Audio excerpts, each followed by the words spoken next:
Well, hey there, and good evening, folks. Hope you are doing well. Today, we're going to be continuing coverage, talking about several different cases, actually, continuing our coverage in the Madeline Kingsbury case, but also bringing up some new cases, maybe that have been overshadowed because there's been so much attention on the Lori Vallow case, in the Brian Kohberger case, and a couple of other cases that, for some reason, sort of suck the oxygen out from any other case getting their eyeballs on it.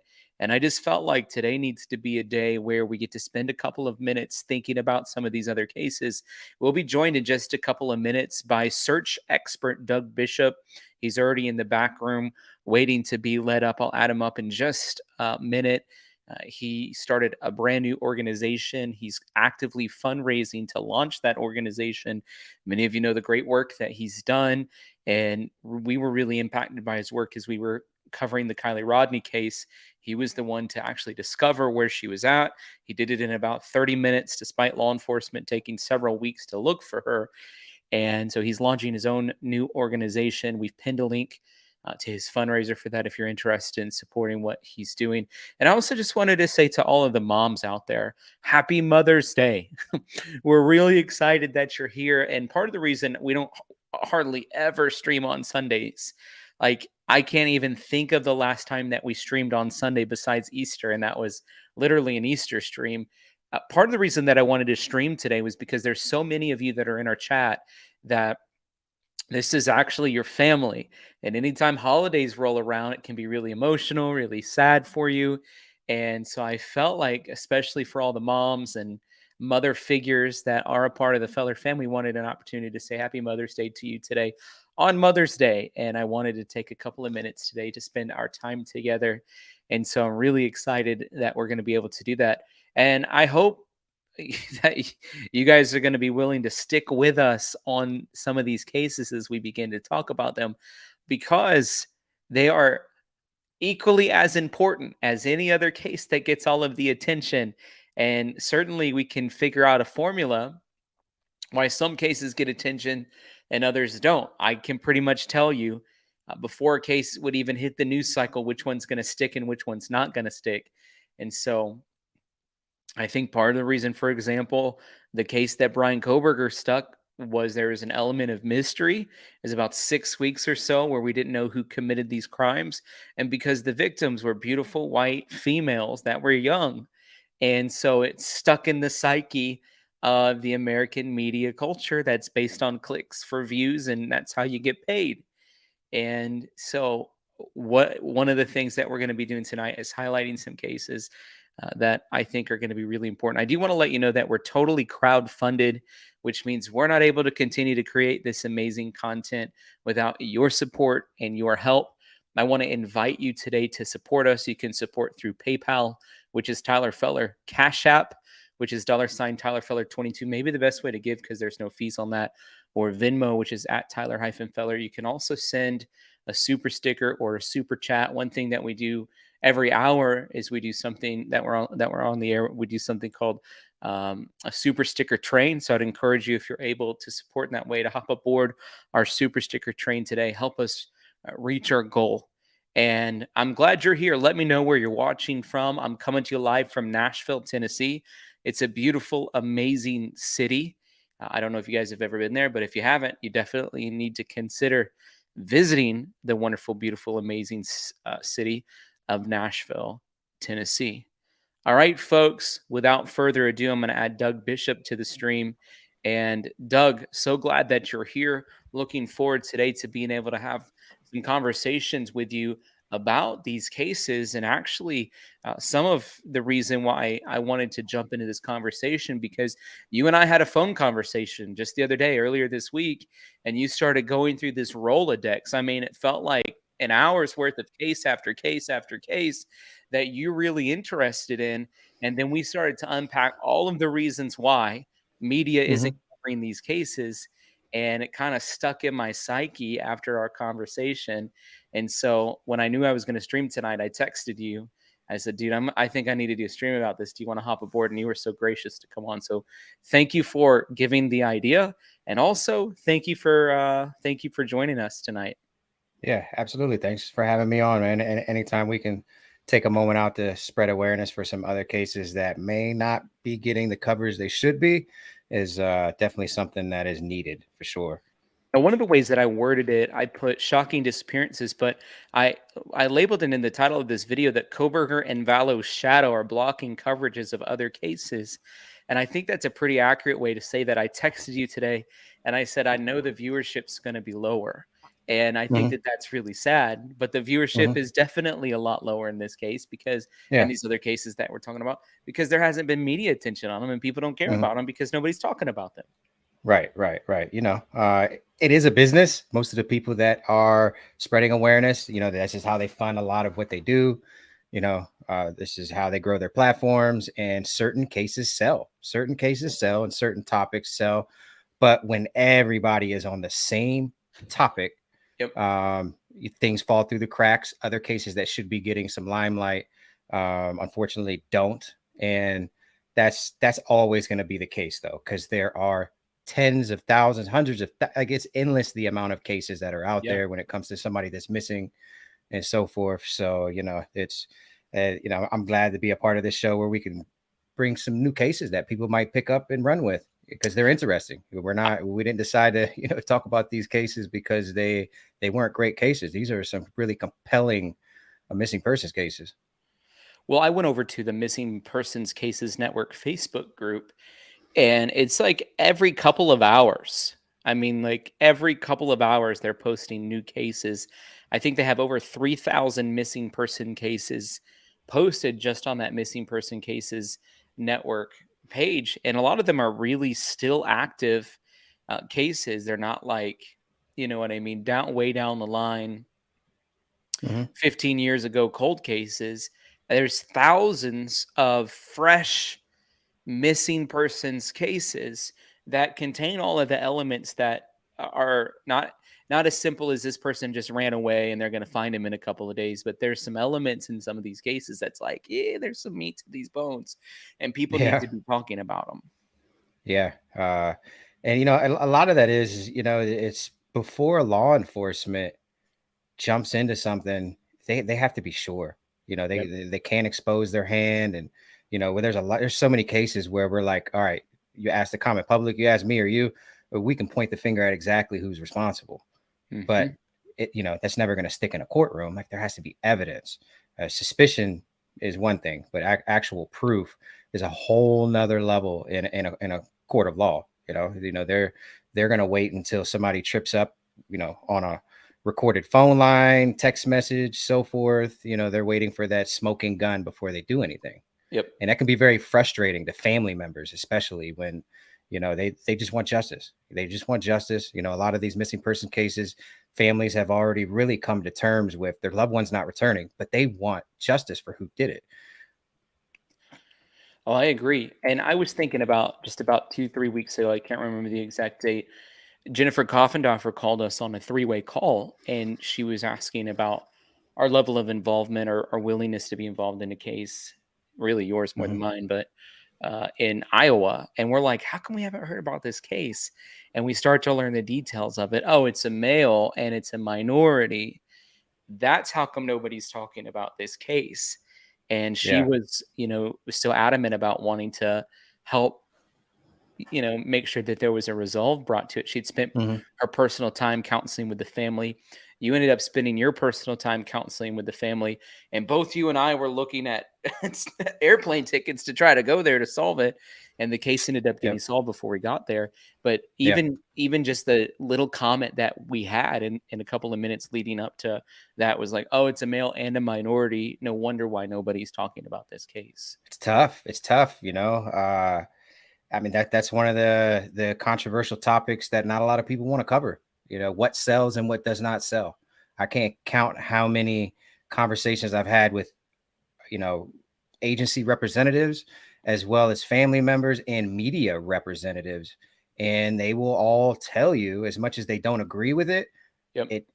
certain cases sell and they stick, and it sucks. It really does suck for those minority families. The Black community, the Native American community. It's devastating the type of numbers and the resources that aren't applied in those cases. They end up falling through the cracks, and all of the family members that I work with say pretty much the same thing. Like, nobody cares. Yeah. Nobody cares. Everybody else is getting the attention. Our love, why is our loved one different? Yeah. That's tough. That's some really tough stuff to deal with. Missing person cases and the emotions and dealing with families are some of the things that a lot of you that are watching this never even could imagine what goes into. It's heavy. It is really, really heavy. And to case after case after case run into families that have never had any help, that's tough, man. It makes me want to cry all the time, because I could never imagine losing my loved one and feeling like Mhm. the only people that are supposed to help me won't do anything. And that's a whole rabbit hole. Whether it's not is it a knock on law enforcement? Is it, or is it not? Because I know they have to justify their use of resources. Yeah, I don't Um, know. Like, that's a really good question. I had a friend of mine, very close friend of mine, actually, their vehicle was stolen in Nashville just this week. And I'm like, hey, you should let me come solve this for you, because I know from past experience, law enforcement's understaffed. And when there's higher priority crimes going on, they're not going to divert their attention to come and solve this immediately. It was like 8 or 10 hours before police even showed up. They ended up yeah, finding her car, thank goodness, but it was totally damaged and everything else. But I, I don't know. When we talk about what is the best use of their resources, we're not the one having to sit behind a desk and manage everything that no, they're no, juggling. But no, I would say that there is an understaffing, and in my city in particular, I was actually on the local news a couple of times talking about it, because they're looking for just common sense voices to point some things out. The issue of understaffing, at least in the city of Nashville, doesn't have to do with the lack of funding. And I think it's probably a lot different where you live in Portland, but there is ample funding in Nashville to handle, I think, about 90 more police officer positions, but people are not wanting to apply to those positions. And so then I start pulling on the strings, trying to wonder why, how come people are not wanting to apply? And I find out just different roles they have. For example, you're not given a squad car unless you reside in the city of Nashville. So you actually have to have an address that you live there. Well, the cost of living in the actual city of yeah, yeah, Nashville, it doesn't balance out with the pay that they're given. And yeah. A lot of the so people that live in that work in Nashville don't live in Nashville. they can't You afford know, to. When you're yeah, living, you have to live in the city center in order to be given a squad car. It just doesn't hmm make sense, right? And so it is a higher salary than the suburb right next door, but you can get your own squad car, which is very helpful when you're a police hmm officer. I would say you need to have a squad car, and yeah, it then does help. yeah, you get and then you might get paid less, but you don't have to live in that jurisdiction. And so that's one big reason why they have an understaffing problem, because you have to actually reside in the city in order to be given some of those resources. And that just doesn't make sense. Like, that's a policy hmm that needs to be shifted. You start pulling on the strings of that, you start to understand, why does the understaffing exist? But at the end of the day, if there's any city with 90 job openings for law enforcement, I think it's like 92, something like that last time I checked. That's a significant problem, which means when you hmm have things come up, somebody's going to have to be making the decisions about what you divert your attention to and what you don't. Yeah, And yeah, unfortunately, cases that are not high priority often are ones that need to have a little bit of more weight in the balance of justice. yeah. I've dealt with a lot of missing person detectives and cold case agents, and it really just comes down to evidence on how they justify their caseloads and the use of resources that are directed towards those cases. What is there? And I can tell you flat out, in most cases, like, there's really nothing to go off of. And if there is something to go off of, those leads are ran down so quickly, and they're really just left with nothing, just really waiting on the public to uncover something.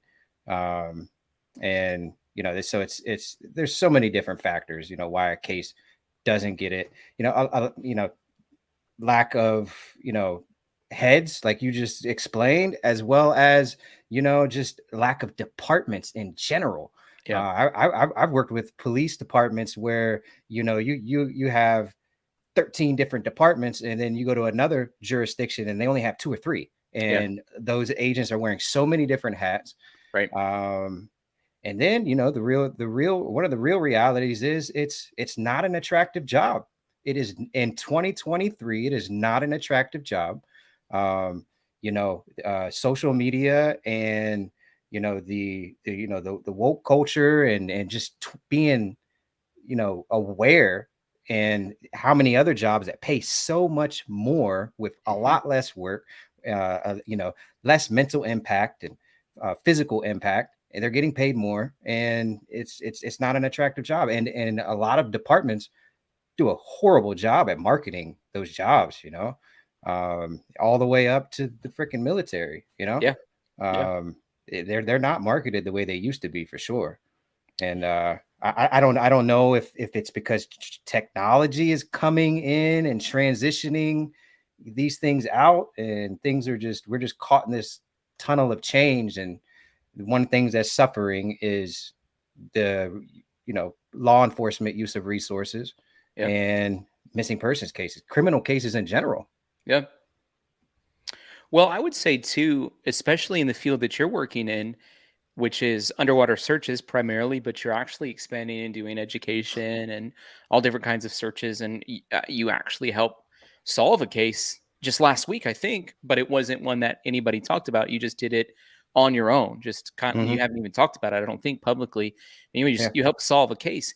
But one of the things, particular in the water division of what you do, the law enforcement agents are not specially trained because they have to have such a broad area of expertise that they Hmm. have either limited equipment or um, they might have great equipment but not know how to use it because they haven't had the time and level of expertise to go and solve cases underwater. And I was just thinking Yeah. about the number of cold cases that you've solved, and I wonder what is the average number of cold cases that a cold case detective solves in their career, and then um compare that to what you did in 2 years.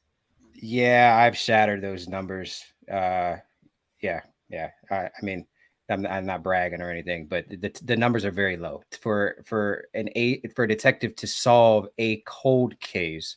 There's less than 1% chance, less than 1% chance for them to do that. Thankfully, we have DNA today, and that is solving cases every single day. I think that's a big thing to hit on too right now. Yeah. It's like everybody hits me up and is like, Doug, what can I do to help? What can I do? I have this passion, and I like what you're doing, and like, what can I do to help? And this is controversial, but as controversial as it is, if you want to help solve missing persons cases, particularly cold cases, give your DNA. Yeah. If you don't have any weird sexual past, or you're not a murderer, you have nothing to lose and everything to gain. 23andMe and ancestry.com, it will teach you so much about your life, your ancestors. It will connect you to loved ones you never even knew you had. Plus, it gets entered to databases that actually solve cold cases every single day. That is the most impactful and most powerful tool for solving cold cases today, is the DNA systems. CODIS is ridiculous, like what they're putting together. And it's not just about you, because when you give your DNA, you're plugging in your family tree in a way. So if they have a case that's really, really old, they can connect that to you. It might not be you, but it can connect them to your family somewhere. And I know that's tough. It's controversial, but so many people are giving their DNA and they're connecting them. Oh, this DNA that we have in this file that related to this rape or this murder is linked to this guy in Alabama. And we can tell by the DNA that it's, one link away from this guy. So then they've narrowed down, after 50 years, they've narrowed down this case to somebody that's directly connected to this guy, and they're solving cases. So, if you don't have anything to hide, please give your DNA. DNA is the most powerful thing that you can do with help solving cold cases. If you got nothing to hide, you have everything to learn. Um, I know somebody particularly close to me did it. They realized their father wasn't even their father, and that's some pretty devastating That'd stuff. be shocking. But you never know. You never know. You have a lot to learn. I did it. I gave my DNA, and I learned a lot about me and my heritage and my bloodline, and connected me to family and other areas of the world like I never even knew about. Um, but didn't want to go off on that tirade there, but it's really important. I've been really passionate about telling people to give their DNA because it helps. It helps, man. If you look it up, if you Google DNA solves cold case, there's some stories out there that will blow your mind. Well, I want to run through those super stickers real fast, and then we're going to move on to Michaela Standridge. Hey, Trisha, thank you so much for that super sticker. Amy, Mama Penny, ooh, Miss Daisy Rainbow, thank you so much. Patty, Regina, and Miss Daisy tied for the biggest super sticker of the day. Karen, Mama Penny, Trisha, appreciate your guys' support. I think Mama Penny said that we're going after 20. So we still have some work to do. So you're Nice. actually the one who brought this case to my attention, Doug, the case of Hmm. Michaela Standridge. And one of the creepiest things, and I'd love for you to give us just your thoughts on this case, but one of the creepy things about this case is that she had posted on Facebook 3 days prior to her going missing. She said verbatim, if I ever go missing, dot, dot, dot, just know I didn't leave. She had Yeah. posted that right, am I right? 3 days before she went Yeah. missing. Yeah. So she posted that on April 16th with a Facebook. If something pretty much if something happens to me, it wasn't my own accord. That's pretty much sums that text up, and that's weird. 3 days later, on April 19th, she calls 911. 911 answers the call and hears a scream. Nothing else. Phone goes dead. Obviously, 911 sent out some officers in the area of her ping.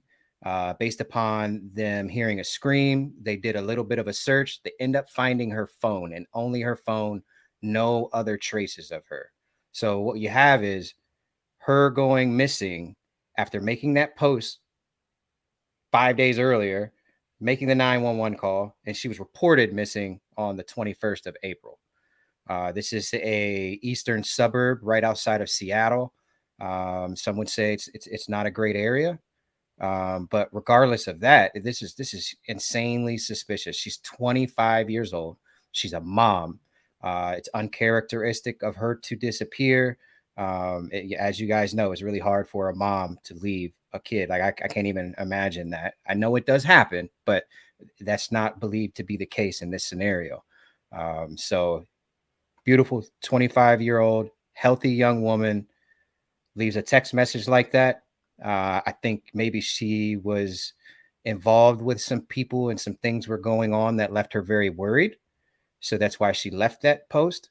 And then obviously the 911 phone call with the scream, only a scream, and then no trace of her since. So this is definitely a case that people need to talk about, spread awareness on. And she's, look at her picture. She's got beautiful pink, I guess that's pink hair, Yep. and you know, Bright she's blue very eyes. noticeable, very, very noticeable. So, I don't know if she's being trafficked or something very horrible happened, but it's not good. Do we know anything about her boyfriend or anything, what his name is, anything about him? No, no, no. The police, I've been in communication with her immediate family, and I could tell you that the police have haven't done a good job. I don't ever like to say that. I'm pro law enforcement. I respect authority, and I'm just going to say right now, like that, not enough has been done on this. Yesterday, they finally did a ground search with dogs.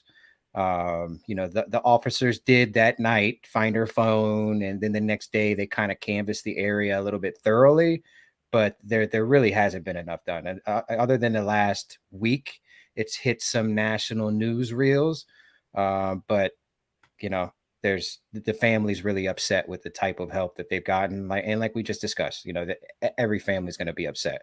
Their loved one goes missing and they're not being found, and the whole world isn't coming out to look and help. They're going to feel like that. I'm curious what the potential theories are that took place. You mentioned trafficking. She's Yeah. young. She weighs 100 pounds, according to the flyer. Mhm. Bright blue eyes, blonde and pink hair. She apparently is in a county called Skagit County. Is that correct? Yeah. That's the county she's in. Yeah, yeah, yeah. Right outside of Seattle, and Seattle and Portland are one of the this I-5 area. I-5 connects both borders. It is one of the heavily worked areas of the cartel, drug traffickers, human traffickers. There's a lot of crazy stuff that goes on this side of the country that not a lot is usually talked about. There's so many different criminal circuits and stuff. If you ask me, I think I think she's probably gotten involved with some type of drug ring or something. She might have seen something that she wasn't supposed to seen. Which would have led to her first suspicious text that she left. Something in a criminal element was going on in her realm for her to say that, and what that is, I don't know. There's just no telling. And then there's nobody talking in the area. You know, none of the people on the street aren't saying anything. Typically, there's a lot of rumors that are going around, and police are locking up meth heads, to get them to talk and snitch, and there really hasn't been a lot of that in this case. Well, this is posted by People Magazine, but it was on May 1st. So, as far as any major news outlets trying to do any newer coverage, I saw one article, I think that was recent from Yahoo Magazine, just saying that Hmm. they were doing a search. But other than that, I haven't seen anything else that's been updated. That cryptic message on social media alluding to her own disappearance. Authorities began a search for her after she's been missing more than a week. Now it's been more than 3 weeks. Citing the Skagit County Sheriff's Office, Michaela Standridge, the 25-year-old mom of one, was last seen running out of a home she was staying at in Concrete, Washington, while attempting to call 911 when she vanished the morning of April 21st. After being connected to dispatch, Standridge's call dropped and she hasn't been heard from since. Speaking with the station, Standridge's aunt, Angela Anderson, said that the search for her has been a horrible nightmare our family has gone through. I'm praying, but it doesn't look good, Standridge's aunt and search party organizer Marty Martone said, according to the Cascadia Daily News. She wasn't given a big Hmm. chance in life. She's had a rough life. Her parents checked out on her. It's been two aunts and grandparents raising her. She's a beautiful girl and ran with the wrong people. My gosh, that's terrible. Yeah, yeah, it is. You know, share this, share that story. Shout out to People Magazine too. Tristan Balakis, I know her personally.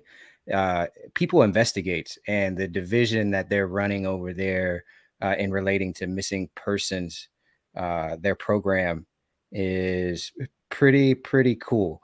There's a lot going on there with them. They're on it, and I like the way that they run it, and they're spreading a lot of awareness for cases that are really cool. But outside of that, everyone that's watching this, if you can grab that picture, grab that flyer.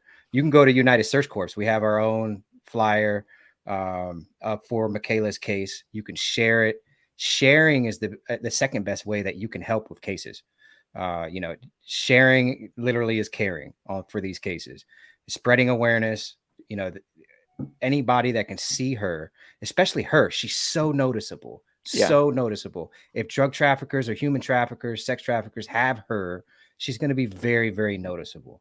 I will say that it's sex traffickers don't usually target white women in general, let alone white women with pink hair. It's not out of the realm of possibility, but it's just unlikely. Typically they do prey on disadvantaged communities and so forth. But if some type of trafficking organization has her, sharing her picture is going to help locate her and spread awareness. Like, this is just mind blowing, really, to sit here and even talk about the fact that she left a text message. Like, she knew something was going to happen. Right? Do- Right? Well, I find that to be very unusual. And then she's running out of a house. I'm Mm-hmm. like thinking everyone pretty much knew something was going down. Yeah. So that means something in a criminal element is going on, and she's worried. So did somebody witness a murder, or Um, there was a case that I was working on not too long ago, the Abby Schaefer case. She was about to testify for the FBI, and she came up missing. Actually, in one of the defendants in a RICO ring, in a drug trafficking ring that was getting ready to get locked up, offed her, pretty much offed her, murdered her. Her body was just found. They just had her funeral, but it's similar circumstances here. She's from The Kansas City, same. right? She was going to testify as an Yep. informant and then ended Hmm. up getting killed so she couldn't testify. Yeah, yeah, and that was the elements in play there in that case are just devastating. They thankfully they had all the evidence that they had on that case. Um, but it's similar circumstances. You have somebody that's involved in a suspected, I'm not going to say involved like she was breaking the law, but somebody around her, you got to think was, because what else do we have to go off of? There's nothing else to go. Why would you leave that text message? Because something has happened. Something has happened to make you worry that you are going to disappear. Why would you worry that you're going to disappear? Because somebody wants to make you disappear. Why would somebody think that Yeah. somebody's going to do something to me? Well, you're not going to post that kind of thing unless something like that's going to happen. I just pulling up on the map, Concrete, Washington. You guys can see Mm-hmm. it's north and east of Seattle. And there is right there on that waterway, Lake Shannon. There's also a river right there, The Skagit River is right there. the Skagit and River. and her phone was located in the area of the river. I'm not. Let me reword that, just because when you hear that, it's like in the river. No, it was located not far from the river. It wasn't on the river bank, but it was nearby the river, in the realm of the river. So they did end up doing a search around the river for her Wow. initially. Well, But Concrete's only at a the town of 700 people. Mhm. You think that they could deploy a few police Yeah. officers to go knock on the doors of all 700 people's houses and say, "Tell me what's going on." Yeah, the drug activity out there is pretty ruthless. There's a lot of real nasty stuff that goes on, and that's definitely not an area you want to be mixed up with the wrong people. It is very rural, and somebody knows something. For her to leave that, there's I Right. would say more than one person knows something, Yep. and hopefully that's the case. If something bad did happen, um, when multiple people usually know something, one of them end up turning. People don't keep secrets for long. And, people that may think they're friends, usually involved in that type of drug life, that street life, they don't stay friends. They end up crossing each other. They end up ripping each other off. And one or the other is going to get locked up for something dumb and want to snitch. So I think it's only a matter of time. But if something horrible didn't happen to her and somebody has her, like, this is important, like, spreading awareness for her disappearance and making sure her face is seen, sharing that as much as you guys can is critical in locating her. Yeah, I hate this case because just the elements in it make it feel like it's not going to lead to a good result or outcome. However, I actually believe in miracles personally. Hmm. Yeah, It's like, hey, absolutely, absolutely. I kind of specialize in those. So, I can't tell you how many cases I've been involved with, and what what everybody suspects to be the case is complete opposite. yeah. I've heard rumors that she ran away. Did she run away? I think that was one of the questions I asked you on the phone. Like, Hmm. hey, is there, it's a small, tiny, tiny likelihood, but did she kind of Hmm. stage this situation? It's unlikely given a Facebook post and a 911 Yeah. call or whatever. But if Hmm. you're in a very particular situation, if you're surrounded by bad people that might be trying to come after you for whatever reason, you might try to concoct some kind of a crazy plan to get out. We don't know. We really don't know what's Yeah. going on. I think about a Yeah. case of a young man that we covered not that long ago, a young man named Scotty Morris. And he was someone that had been bullied actually by his parents. His mom wrote a bunch of bad names about him on a white T-shirt and made fun of him. And apparently, there'd been a lot of parental issues. Well, he disappears after this. And so it was crazy for us to try to process through what happened. And after several days into it, I'm like, guys, I don't know if there's going to be a likelihood that he's going to be alive. But sure enough, they found him, and he was alive. And so Mhm. it was against all odds at that point because it had been so long detached. And so Yeah. this is one of those cases where 3 weeks in, there's a possibility, right? It's not. Hopefully, Mhm. it's it's not impossible, but Yeah. Anything's possible. Absolutely. And anything's possible until it's not. So hopefully she's found soon, because the longer this draws out, and just the more suspicion it's going to draw, and um just sucks. Just sucks, man. Especially when you look at that text message and that scream on the 911 call, like, just like she was literally just crying for help, you yeah, know? yeah, If that was the case, it was like, it's sad, because like she was literally begging for help on the 16th of April when she left that post. And her circle on Facebook was really small, so hardly nobody saw it. And here it is. It's, you know, I don't want to say it's too late, but I mean, at this point, whatever happened, it's done. Just hopefully, hopefully somebody has her and they let her go. I mean, that would be the best case scenario, or she just ran away. Hopefully she just ran away. That's the best case scenario. that's what I'm The praying. the family has gotten some really sick, leads about people saying they have her and this and that. And that's one of the real twisted things that happens in almost all of these missing persons cases when they're fresh. You have scammers that are trying to, force the family member to believe they have them. Um, Artificial intelligence videos using their voice and their image, in really sick, sick ways. Mhm. I can't tell you how many cases that I know of where the FBI had to get involved because it looked Yeah. so real, and it's it's just tough. It's tough when whenever I am able to work on a fresh case and I'm there to consult with the family. That's one of the things I warn them of up front, are the scammers that are going to come your way. Um, but you have to take each one of those like they're real. You have to assume that, hey, maybe this person is legit, but it has to be investigated. But that's not for you to do. Just turn them over to the police. You're gonna get these weirdos that are gonna send you pictures of your loved one all tied up, videos of your loved one screaming for you to help and give them money, and none of it's real half of the time. Most of the time, they're not real.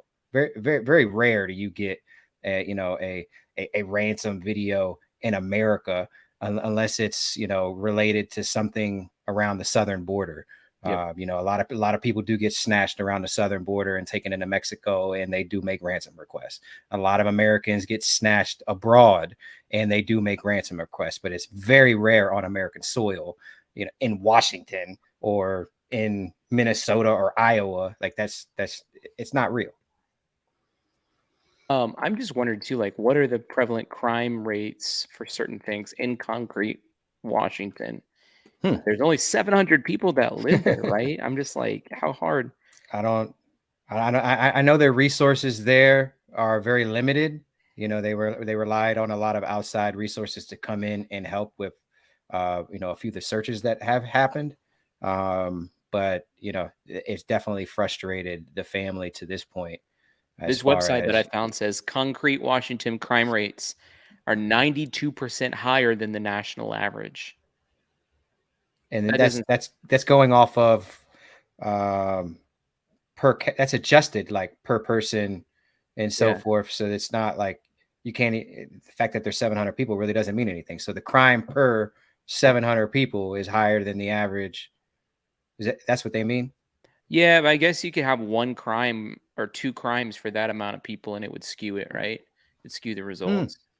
I would hope that they would like f- divide that down and apply it so that it would be like a, a legit statistic to put out there. I'd hate to think that they would just randomly just apply it like you just said. That would be completely misleading. but that is the world we live in 2023 too. You know, a lot of the stuff that's put out there is misleading. I do want to go through a couple super stickers real fast. Amy Heights, thank you so much for that. Doctora Latina, one of our favorites, says, "Hooray for Doug Bishop." So proud of you. She's one of our Aw. favorite people on here and a big time supporter of you, Doug. She was on the show, I don't know, maybe 2 weeks ago. And we spent a chunk of time just talking about you because we're both big fans, but especially Doctora Latina, huge fan of yours. Mhm. I want to play this video from the local news about her, about Michaela. County woman, family and friends have joined local authorities trying to find 25-year-old Michaela Standridge. She was last seen outside a home in Concrete trying to call 911 for help, but when she was finally connected, her phone died. Thank you for joining us. I'm Monique Minglavin. And I'm Aaron Wright. Cairo 7's Jake Chapman is live in Concrete near the Skagit River, where another search is underway right now. Jake, you've been speaking with family and the police. What That shows the actual area. When this news is over, I think we should zoom in on the map and check it out. can you tell us?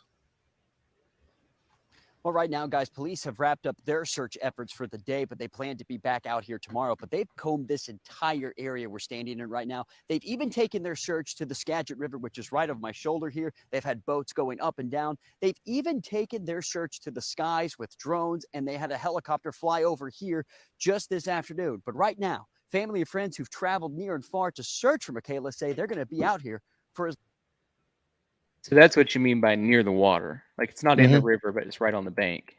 Right. long as it takes. Michaela, if you see this and you're out there, we just want you to know that you are loved very, very much. It's been almost a week since anyone has seen or heard from 25-year-old Michaela Standridge. This is just a horrible nightmare our family's going through. You don't think that this is going to happen to your family, and then when it does, it's a nightmare. Now friends and family are taking it upon themselves to search for her, combing the area she was last seen in, even handing out these flyers with their own personal numbers on them. Text me, call me, send me a picture. I'll drop what I'll do and I'll come to her if I know it's her. Her aunt tells us she'd been staying in this neighborhood recently and was trying to call for help last Friday. But sadly, that call never went through. The Skagit County Sheriff's Office confirming that information as they continue their search. Deputies showing us where they've been looking the past week, hoping to find anything that can lead to Michaela, even though this has been a tough time for the family. You know, it may seem like we're not understanding what they're doing. Is it not, you know, we don't think it's happening fast enough, but this is our kid that's missing. They remember the good times. She's a bright light. She's a sweet kid. She's loving and wonderful. When she comes in the room, she's bouncy. She's loud, but in a fun way. As they're ready for her to come home. We really want her home. It's really important. We just want you to come home. We love you. I want you to know that. Don't let anybody keep you from your family. Please come home, Michaela. Just a tough situation for a lot of people out here in Skagit County, but this is the flyer that they've been handing out throughout the past week. Right here, it has her age, it has what she was last wearing, what she looks like. Again, if you have any information, you are urged to call the Skagit County Sheriff's Office as well as family members. But coming up in the next hour, we take a deeper dive into the search efforts and what. So, very interesting. Real sad stuff, man. Real sad stuff. It was like over in And this area. the comments coming from, you know, her aunt there is really wholesome and genuine, and I mean, you could tell she had nothing to do with it. You know, just please come home, and if you're, you know, those are words that aren't said by guilty people. You know. Yeah, your family needs you. We love you. That kind of stuff. Yeah, just come home. Like they're fully believing. And they need to have hope, you know, that she's going to come back and she's going to show up for sure. I'll drop whatever I'm doing, you know, is what she said. So there's, just looking at this map, there's only a handful of houses in this little subdivision. Yeah. I mean, there was a house right there that she had been at a few days previously, prior to her making that 911 call. they're playing it really close to their vest in regards to information relating to the address and so forth. Obviously, it's an open criminal investigation, and that's expected. So they do know like which house, which residence she was at, and why she was in that area. But what kind of house was that? Who else was at that house? Who else was in and out of that house? I'm wondering And what those. neighbors had doorbell cameras or security systems or whatever Hmm. that Hmm. they could have picked up any information on. Is there any indication she's in the Skagit River? Uh, I mean, they roughly, really weekly searched that area, the river. The rivers here in the Pacific Northwest right now are the most dangerous rivers in America, and they are at their highest levels. It's all peak ice melt from the volcanoes here, the Alpines, and the runoff is just these rivers are really, really deadly right now. And if they're not going to do much playing around in them, there's not really, really much you can do right now in these rivers, and that's not a deep river either. So it's very dangerous when you have really fast moving water, from all of the runoff. And the last couple of weeks, we've had some really, really nice weather, and it's all like peak snow melt right now in runoff.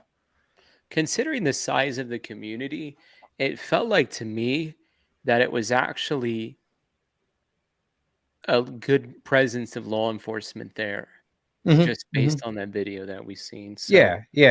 I mean, they did go out. They found her phone, and I mean that was big. I was surprised that they found her phone that quickly. Um, and just what happened? Like mhm. what happened?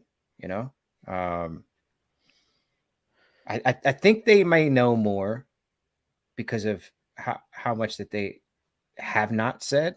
Yeah, It would leads me to suspect that they kind of know more. It's just one of those scenarios where their hands are tied until it's able to unfold for them legally. I yeah, hope that's what's going on. yeah. Um, you know, if something has happened, I hope that's what's going on for sure. Well, let's switch gears to the Madeline Kingsbury case.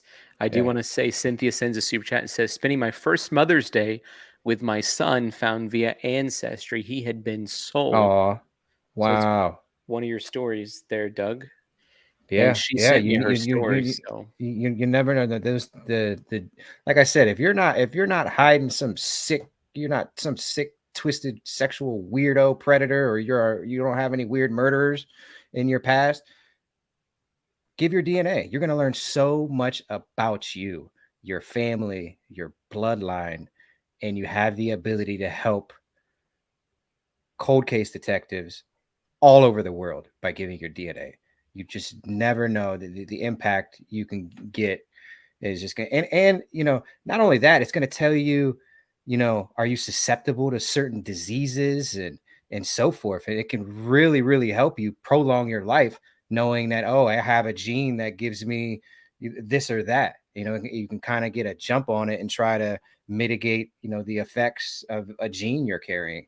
And there's so many different ways that given DNA can benefit you. And Cynthia, wow, like that's powerful. She ended up getting reconnected, and she's having her first Mother's Day with her son because of the ancestry DNA. That's very special. it's huge. Yeah. That's a blessing. That's a blessing from God right there. And she sent her story. If she gave me permission, I can email it to you. Mama Penny, thank you so much for that. Amy Heights, thank you, Patty. And thank you guys for just chugging away on this super sticker train. We're up to 16. We're going for 20 this hour. There's 10 minutes left in the hour. We need Hmm. 4 more. So, uh, Already? Wow. dude, we've been rolling, man. Yeah. Dr. La Latina says, is this a case that Doug might get involved with? How does Doug choose the cases he pursues? Great question. Hmm. Great question. Um, It's a question I want to ask you too. Thank you, Doctora Latina. I obviously over the last few years I've developed a special, unique skill set that has allowed me to help solve a lot of cold cases and missing persons cases. Um, and working so many cases with so many families, because if I've helped solve a couple dozen, there's a couple hundred that I've worked and have not solved. So don't just get caught on those numbers. That I've helped so many families. I've sat and broke down cases with so many different families, and in doing so, I've sort of become really good at knowing what needs to happen in a fresh case, because I've worked so many cold cases where the ball was dropped or something should have been done. And had this or that been done, this case would have been solved right away. So I've learned a lot of things by working cold cases that make me really good at working fresh cases now. And, particularly when it comes to women and children, I've really gotten into a passion where I want to help with fresh cases. I want to help find those that I can save before they're dead or before it's too late. And that's powerful, man. It's really tough to work the cold cases. But if I could help a family and find their loved one before something happens, that's really where I am spending some time to switch gears and focus on those kind of cases as well. So when you ask me, how do I choose cases now? It really depends. The family that I helped last week, I got connected with the immediate family, the mom of the missing young lady that went missing, the day before, and talking to her, I just knew she needed me and what I know. And I knew I needed to be there by her side to counsel her, to help prepare her for what maybe to expect. And also be a spokesperson for her family, for the media, and sort of make sure that the ball isn't dropped, going around. We went around and we pulled all the cameras from the entire region.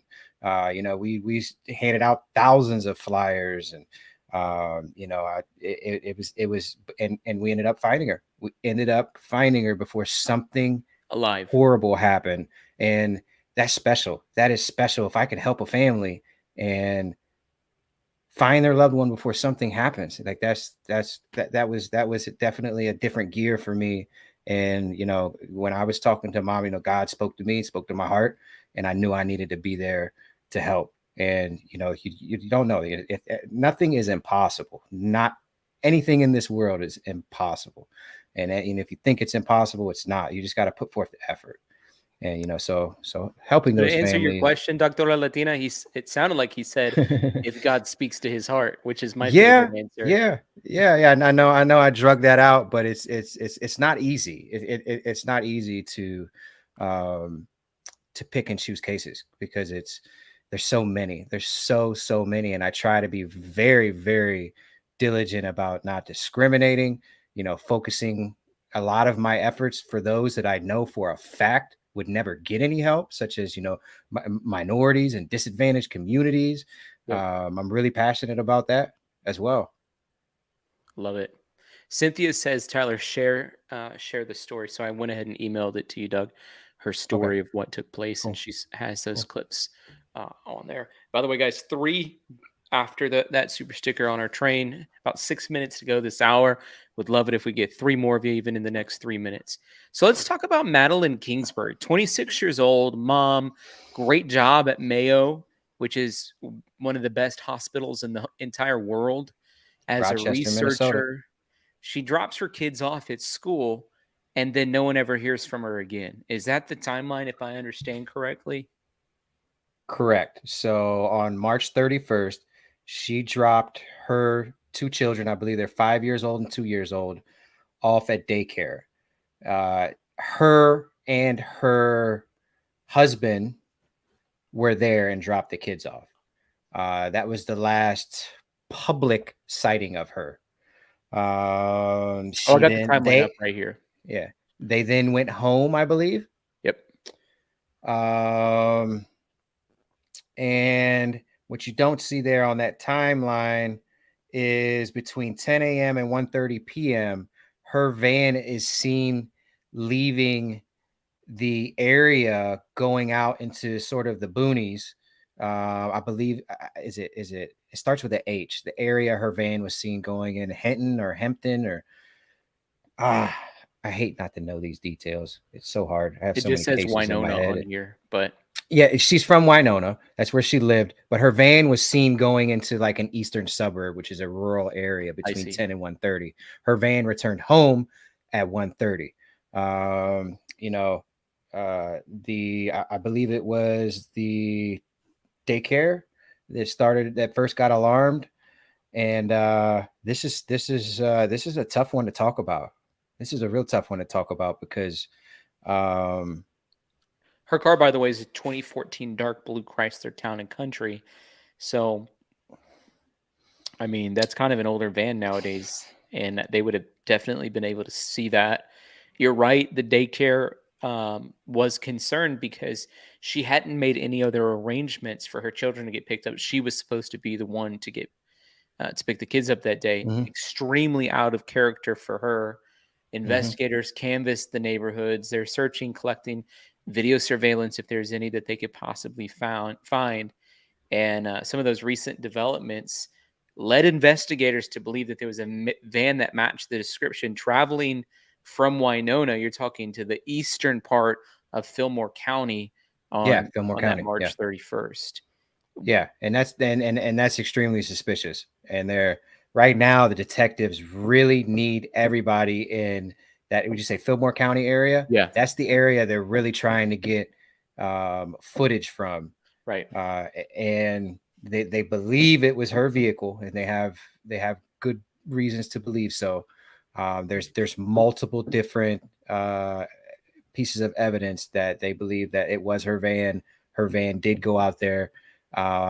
They have been very, very quiet as far as who they believe drove that van, and rightfully so, because they're not, it goes back to that. If they suspect somebody, they're trying to be played as close as they can to their vest until they get that smoking gun. I know people there in the Winona community that have reached out, and they believe the husband is acting really weird, has acted really weird by his lack of emotion. He carried on back to his life immediately, which is rare. He's been very lackluster with trying to find her. And also, prior to her disappearing, her sister Megan has stated that, she wanted to get away from him. She wanted to separate. She was thinking about moving.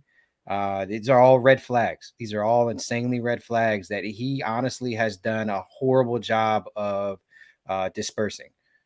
So, I'm not trying to publicly convict this guy, but there's a lot of suspiciousness there and red flags that are leading to him, Hmm. and until he wants to come out publicly and try to do more to help his children and Right. her, help find her and prove that they don't need to waste their time with him.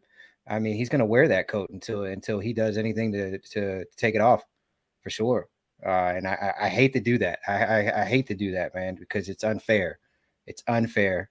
But in any investigation, a missing persons case, the closest relative and or the significant other is always the number one suspect.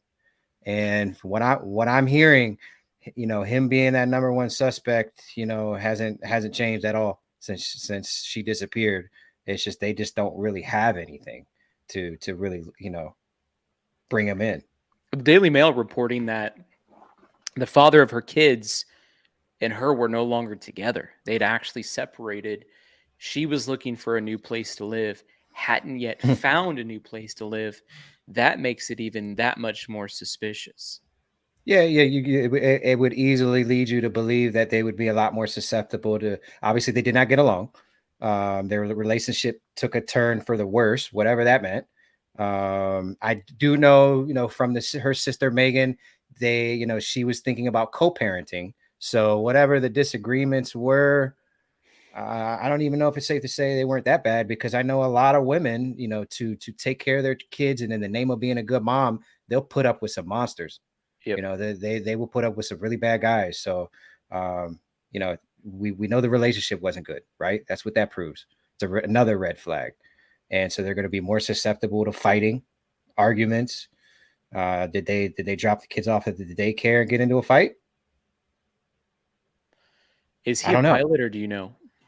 I don't know. I don't know.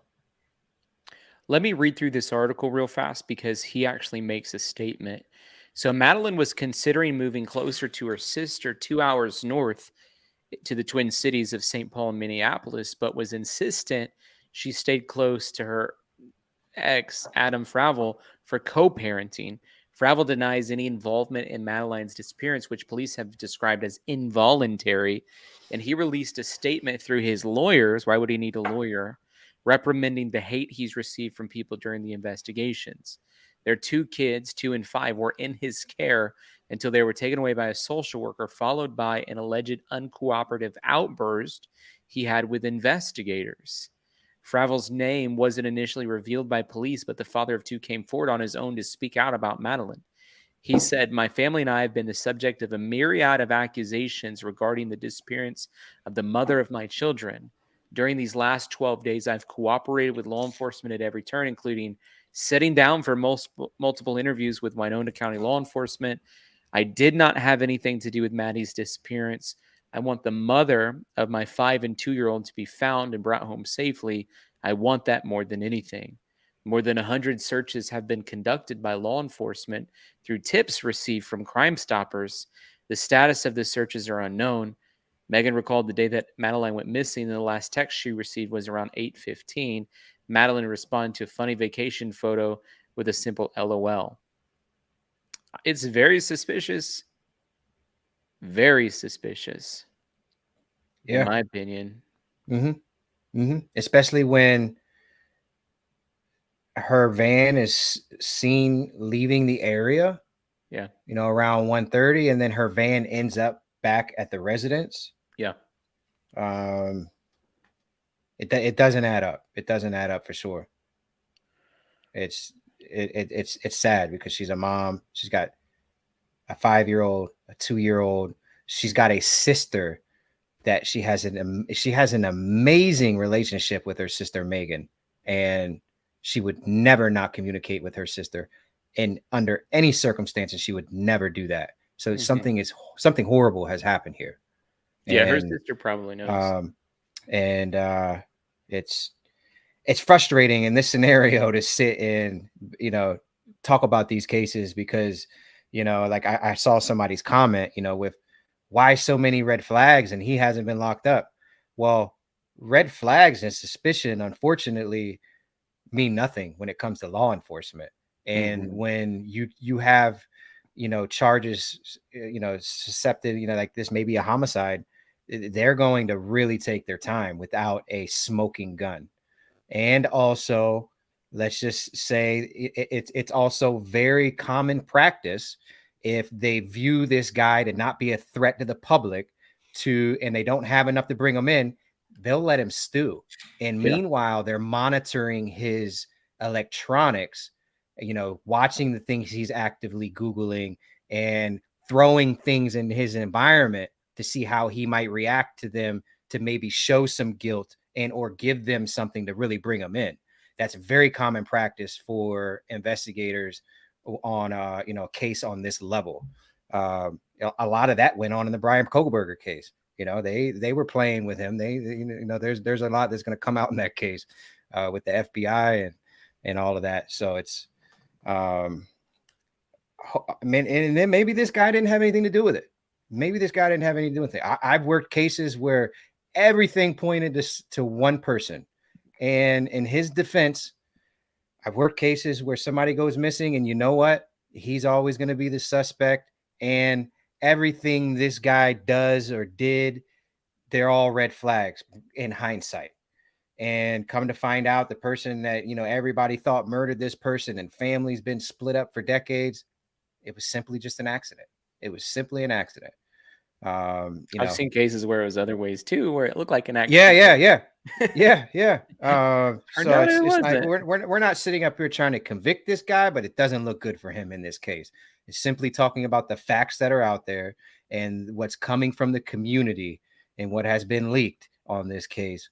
I'm really, really surprised that this case has been covered nationally, but man, some of the other big cases out there really have covered up the coverage in this case too as well, because there's that there's a lot of people there locally that aren't happy with the way he has been acting. That doesn't help. I tell you what, the mother of my child, whether I get along with her or not, goes missing. I'm not going to be able to sleep. I'm going to beat the streets. I love my kids, but guess what? My kids are going to be with babysitters nonstop or family members nonstop while I am out looking. And Yep. no one is ever going to sit there and be like, hey, Doug had something to do with that man. No, Doug hasn't stopped looking, not like that. That's the type of energy that somebody needs to have when their loved one goes missing. So why isn't at least 10% of that energy being displayed here? And that's another red flag. Huge red flag. What do you think? Well, I think that the biggest clue piece is going to be that van that leaves and comes back. I'm also curious. I imagine she planned to go to work that day, or else she wouldn't have dropped the kids off at daycare. So there's a huge clue piece to me that she didn't go to work and the van left and came back. And so who would have had access to driving that van? And, why didn't she go to work? What time she's supposed to go to work? Does she work from home, or does she actually go into the Mayo Clinic? I'd assume as a researcher, she's going in. So it to me just feels like extremely, extremely narrow what could have possibly taken place. He has no alibi. So she came home only to him. You know what I mean? And instantly, as you're talking, I'm reminded of that case that recently became prominent of the mom, Corey Richens, who wrote a children's book about what to do when you lose someone. And then a year later, she's arrested for it. It's like, as soon as that autopsy and toxicology report came back, they had a pretty good idea of who was likely responsible. But because it takes time to get the proper affidavits and indictments in, it was almost a year before she was arrested. Yeah. I think likely something like that's happening on this. They're rushing to get information that they can put in a probable cause affidavit and take it to a grand jury before they can arrest them. Yeah, because that case you were just talking about, like they were watching her and throwing things into her environment to try to get her to trip up and do more stuff electronically to bury her own self on that. They had those text messages and related to the meth and all of that for a long time prior to actually taking her in. Yeah. So that's probably what's going on in this case. Not, it's hard to sit here and say, I hope that's what's going on. Because if we say that we hope that's what's going on, we know something horrible is happening. I know. But she's responsible. She had a job at one of the best hospitals in the country. She has an amazing relationship with her family. She communicated all the time. And she has 2 beautiful young children. She's not leaving on her own accord. Exactly. She's not running away. Exactly. That's so unlikely in this case. So unlikely. Let me see. Amy Heights, thank you. May, Regina, Mama Penny, you guys helped us reach our goal on that super sticker train. I also wanted to send a super chat, just said happy Mother's Day to all the moms out there. We love you so much. Yes, happy Mother's Day to you all. Moms are super important. Yeah, moms are super important.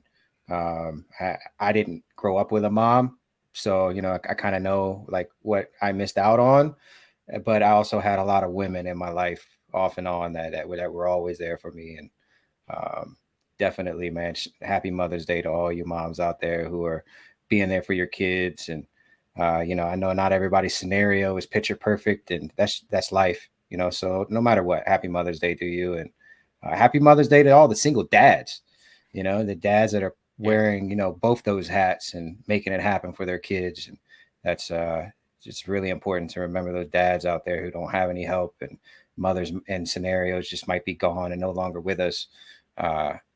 Happy Mother's Day. Happy Mother's Day, guys. But it is the second hour of our show, which means it's time for our second train.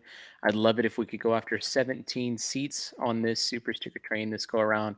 Southern Gal coming in hot right off the bat. Thank you, Southern Gal. You guys can also support on PayPal, which is Tyler Feller, Cash App, $, Tyler Feller 22, or Venmo, which is at Tyler Feller. Hit the like button. And when this video is off, make sure you come back into the video after the live and leave a comment about the cases. Like get the talks going as far as what you may think happened in some of these cases, or what you think could be done in some of these cases. It's good to see those conversations get sparked after the live stream, outside of the live chat. That's really important. It helps Tyler's algorithm. And hit the like button. Yeah, all that is super helpful. Speaking of Mother's Day, I saw this post. I'm just going to run through it real quickly. But it said, speaking of moms, here are moms that have gone missing. Suzanne Morphew, a mother of two, went missing on Mother's Day in 2020, disappeared on a bike ride. She's presumed dead. Ann Walsh, that's another case we could have been talking about today, remains missing after she disappeared from a Massachusetts home in January. Her husband, Brian, is accused of murdering her on New Year's. Lori Lee Malloy was murdered in Providence, Rhode Island in 1993 when she was 30. That case is unsolved. Mache Melendez, Washington state authorities on March 22nd found Mache Melendez, 27, and her 7-year-old daughter in rural Clark County after the pair went missing from Vancouver, Washington. Detectives identified a man named Kirkland Warren as a person of interest. Police said investigators believe he was the last person with the pair. Becky Bleefnick, Illinois authorities found Becky shot to death in her Quincy home on February 23rd. Her estranged husband, Timothy, is accused of killing the award-winning nurse and mother of 3. Danielle Moss went missing on Easter in Washington, D.C. That's your stomping grounds, Doug. She was last seen in the early morning of April 9th on the 2300 block of Q Street after spending time with family. Her stepmother told Dateline that Moss was last seen at Minnesota Liquors, which is just a block from her home. And then obviously they finish with the Madeline Kingsbury story. Significant amount of moms that have either stuck in the middle of a hard cold case or have gone missing. Yeah. And statistically, women and children are more susceptible, whatever, I'm fumbling my words, to come up missing. Way more than a man is. You guys are targets. You guys are targets. Another big thing to prevent some of these things, or to try to mitigate, the aftermath of these scenarios, is making sure that you and all your family members are being tracked on family tracking platforms, whether it's, Life 360. If you have an Apple phone, they have a great way to share with your family. Having your location on and sharing with someone. If you have a smartphone, if you don't have a smartphone, something's wrong. It's 2023. If you have a smartphone, you should be sharing your location with someone at all times. And some people say, "Oh, that's weird." And no, that's important. You should have someone that you can trust to share your location with. As long as you're not some villain and you're in this big crime life, there's no reason to not share your location. Sharing your location can mitigate a lot of the complications with finding you or your loved one if something happens. It's big. It's really big to share your location. As a woman, if you have, you're going to be targeted. If you're a young woman or a kid, and you're going to be targeted. So if you have kids, make sure you're tracking your kids. I know everybody in my family, we all share, our locations, and I try to tell everybody that I know personally. And I'm always saying it, like, share your location. It can mean the difference of finding you or not finding you. Same. Everyone in my family, we're on Life 360 together, and we're able to try, and it comes in handy. There are times where it comes in actual, can't get in touch with somebody or whatever. It actually comes in really good. And then those are the things that you don't really hear talked about a lot. But it's something that has to be done. There are things that you can do to mitigate if something happens.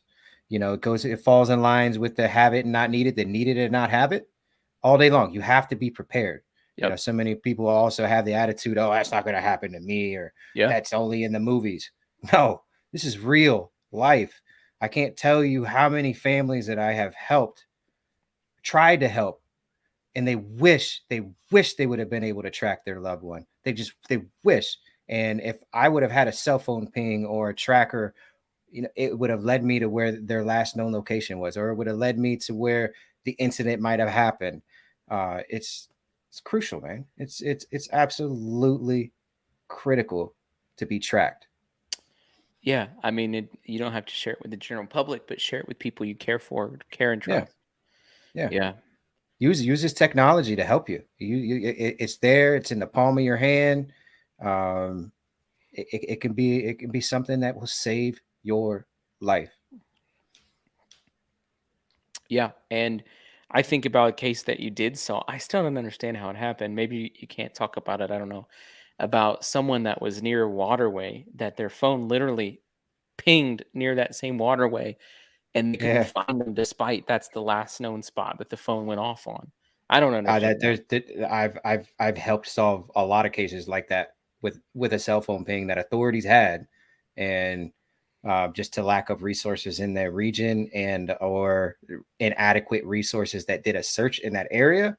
Those are all rabbit holes in their own. But yeah, cell phone pings help solve cases. Those trackers on the phones help. Have it on. Don't and that's another thing. Some people, they don't allow certain apps to use the GPS, and or some people operate with the GPS totally disarmed. Like, don't do that. Like, just leave it on. It's for your own good to leave it on. If you have a phone in your hand, first of all, nothing is yours. Everything in your phone, from your text messages to your pictures to all your phone calls, they're all recorded. They're all not yours to begin with, so you're not hiding anything. Like, you own nothing that's on you don't even own your phone, really, or the service that is coming through your device. You never own anything you do on that device. You never own. So you're trying to be secretive, unless you're some, high level criminal that's hiding. Keep your GPS on. It's going to help you. It's going to help me or some agency that might be trying to find you if something does happen to you, because there's a bunch of sick weirdos in this world. And it always happens when it's like, man, I never thought that would have happened. Wow. Like, nobody expects this stuff. There's no rules for this stuff either. Like, what are you supposed to do? Like, nobody's prepared for it. This never happens. Nobody has a set schedule and waiting. Like, oh, I know on this day my loved one's going to go missing. You never know. You can't prepare for that. But what you can do is, improve the circumstances that might help in a scenario such as that. Yeah, and also don't live in fear, but also, like, I grew up in Missouri in Tornado Alley. Everybody had tornado shelters. It's like we're not living in fear, but we're living in a world of preparation because there Mhm. is likelihoods. And Mhm. so it's not fear, it's just preparation. We do have a message from Sean that I thought was important. So I lived in Winona for 6 years. It's on the Mississippi, river to the east, bluffs to the west, and there's a lot of sinkholes, farmlands. And that was something I thought was really important because you and I actually mentioned that on the phone. It's one of my questions, like, hey, should we go search the river? And you're like, the Mississippi River? Like, Mhm. that's going to be a hard one to search. Yeah. Is there a chance her body's in there? If something's happened to her, yes. I mean, when you involve crimes with males, and they're going to involve water in any way, they usually resort to the biggest body of water closest to them. They don't travel far, but they usually resort to the biggest body of water closest to them. And in this case, it's without a doubt the Mississippi River. And the Mississippi River is one of the biggest rivers in America, if it's not the biggest river. What I mean by size is the power, the sheer power of it. And it's another water that's um, fed by a lot of other things, and it's flowing really hard. And um, if she was put in, it just depends on if that's what happened, where did she get put in at, and what did she get put in the river in. That can determine. There's so many different factors. If she was put in something with weight, wherever she went in, that's where she's at. It's not moving. It's not far. I don't care how hard the river's flowing. It's not going to be far from where it was put in. If it's just her, I would say she would have been found by now. Odds are she would have been found by now due to decomposition and float cycles. It doesn't mean that, you know, in every case, because sometimes bodies do go in and they get hung up on the bottom and they don't ever show their face, and they vanish forever. But odds are, a body will float at least twice, and the body will end up on a bank somewhere, or it's going to get found on a float cycle. The Mississippi has a lot of traffic on it. It's heavily used, industrially, and there's a lot of fishing on it. I would assume that if it was just her body in the river, she would have been found. Mm-hmm. Now, did she get dumped in something? That's a possibility. Sinkhole. Yeah. It comes down to a profile, working up a profile. That's what any seasoned investigator would do. They're going to work up a profile on who they think the suspect is, and then they're going to work up a profile on that particular suspect if they know who it is. Let's just say, for instance, allegedly, if it was him, they're going to take into consideration what is his familiarity in the area, what were his hobbies, where they're going to look at his metadata. Where is he used to going? Is there a place he used to frequent that's in the middle of the woods or somewhere like that? There's so many different factors on working a profile, and then that profile they'll take, and that'll lead them where they think they really need to target and into like a specialized search. To say if he was an avid fisherman, boater, spent a lot of time on the water. I don't know. I don't know much about him, but I'm curious. I mean, he seemed a little unstable. No offense. Yeah, I mean, he. It's so tough. Yes, on face value, you would say that that's unstable. He had an outburst with investigators. That's not normal. Why are you having an outburst with the people that are there to help find the mother of your kids?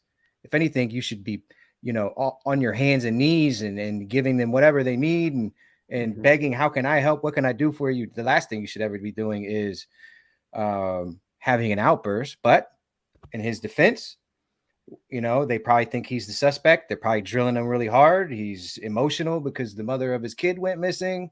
You could say that's a reason to have an outburst. Yeah. It's tough. It's tough. Doesn't look good for him, though. Beth Katzenberger, thank you for that super sticker. Patty Davila May with the peace sign. Appreciate that. You guys are amazing. That's 4 going after 17 on this super sticker train. Now, Ashley Banfield did a segment on Madeline Kingsbury. I thought we'd watch it. If you have anything that comes up you want to say, just let me know. I'll pause it. It's just a short one. Maddie Kingsbury sent a very funny text to her sister. Sister thought it was hilarious. And then things weren't so funny, because after she sent that text, nobody heard from Maddie, and no one picked her kids up at the daycare until someone else had to. And Maddie wasn't home at the end of the day. But Maddie's phone and her wallet and her ID and the jacket she was wearing when she dropped those kids off at the daycare, those were all inside the home. Police said Maddie did not disappear on her own. They said it is suspicious and it is involuntary. This happened 10 days ago in Winona, Minnesota. She's just 26 years old, and she has 2 little kids aged 2 and 5. Last person to see her was the dad. The dad told police that he borrowed her dark minivan, and when he came back, she was gone. It is all a mystery, and more than 2,600 people have been searching for Maddie everywhere. They've tried everything: dive teams, police ATVs, 120,000 acres, 2 massive searches. Joining me now is Maddie Kingsbury's mom, Krista Neighbor. Krista, is there any update that you can give us on the search for your daughter? At this time, the police have expanded the search area to Houston County to continue the search for Madeline. you know, Doug, that's probably what you're thinking of Houston County. we just continue to be at it every day, searching, hoping for tips and clues via Crime Stoppers or local PD for any information. And I'm going to put that number up on the screen, Krista, so that anybody who's watching who might know something can call in a tip, because Lord knows more eyeballs, that definitely helps. It's right there on the screen. It's 507 457 6302. We'll leave that up there. I also Thank just you. wanted to ask you if there was anything unusual going on in Maddie's life, anything that you can think of that was just out of the ordinary before she disappeared 10 days ago. You know, Madeline was just a hard at work mom. She took care of her 2 babies. She had started graduate school in January. Things were really finally looking up for her. And it was her goal just to continue to improve her life and the life for her kiddos. And the kiddos, where are they tonight? You know, the kids are safe and doing well at this time, and that's we're very thankful for that. So obviously in any story like this, the very first person that police go to, and certainly the suspicions go to, would be the last person to have seen Madeline, and that was the father of the kids. Can you describe what their relationship was like, or whether he's being considered a suspect or a person of interest at this time? You know, we're hopeful that the evidence and things that they're collecting are going to lead us in the right direction as to who's responsible. You know, the investigation is ongoing, so I really can't speak to anything in that nature. Understand. Was she dating anybody else that you know of? You know, I really can't go into that at this time, just due to the ongoing nature of investigation. And I know that. How do you perceive that answer? I know maybe we shouldn't try to guess, but I love Ashley. Ashley is on it. Ashley is on it. I like her brain is so brilliant. That's a great question. That is a great question. That is a whole nother element to this case that I haven't heard anybody touch on until hearing her put that out there. Obviously, the mom has been schooled on what not to talk about and what not to shed light on. She's doing a good job. She is doing a really good job, because you know it's important that to not interfere with them if they are on it and heading in the right direction. It can completely ruin an investigation. And you know, I would say if she wasn't in a good relationship, odds are she's a very attractive woman, extremely attractive woman. I would say odds are that she was talking to somebody else. I think it's plausible to say that a young, beautiful mom, not in a great relationship, and what we know, not in a relationship at all, really.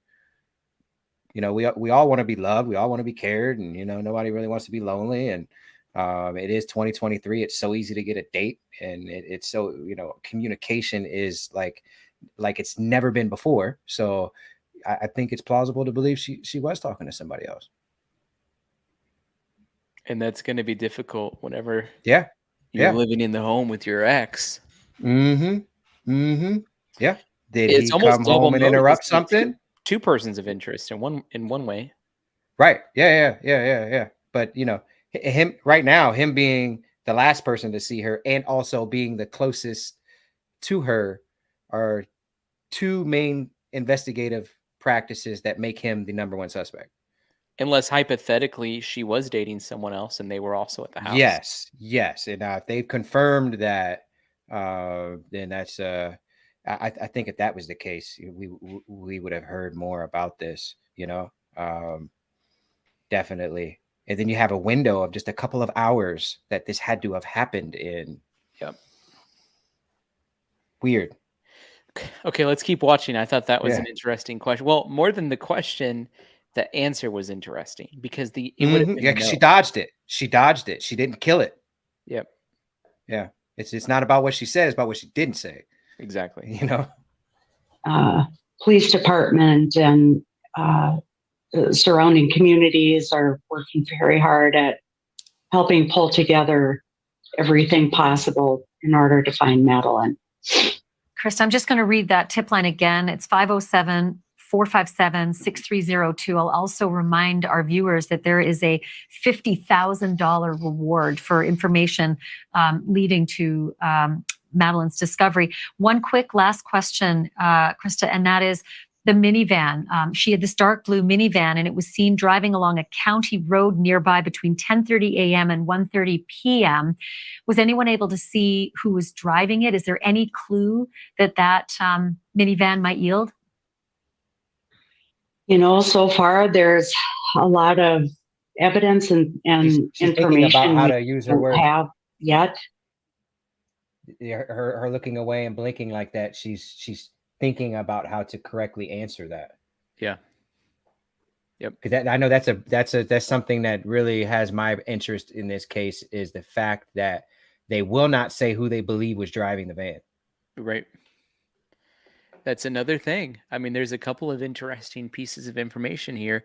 I'm glad she did an interview. We're not able to extract much off of it, but there's certainly those things that you're saying that we could read between the lines on.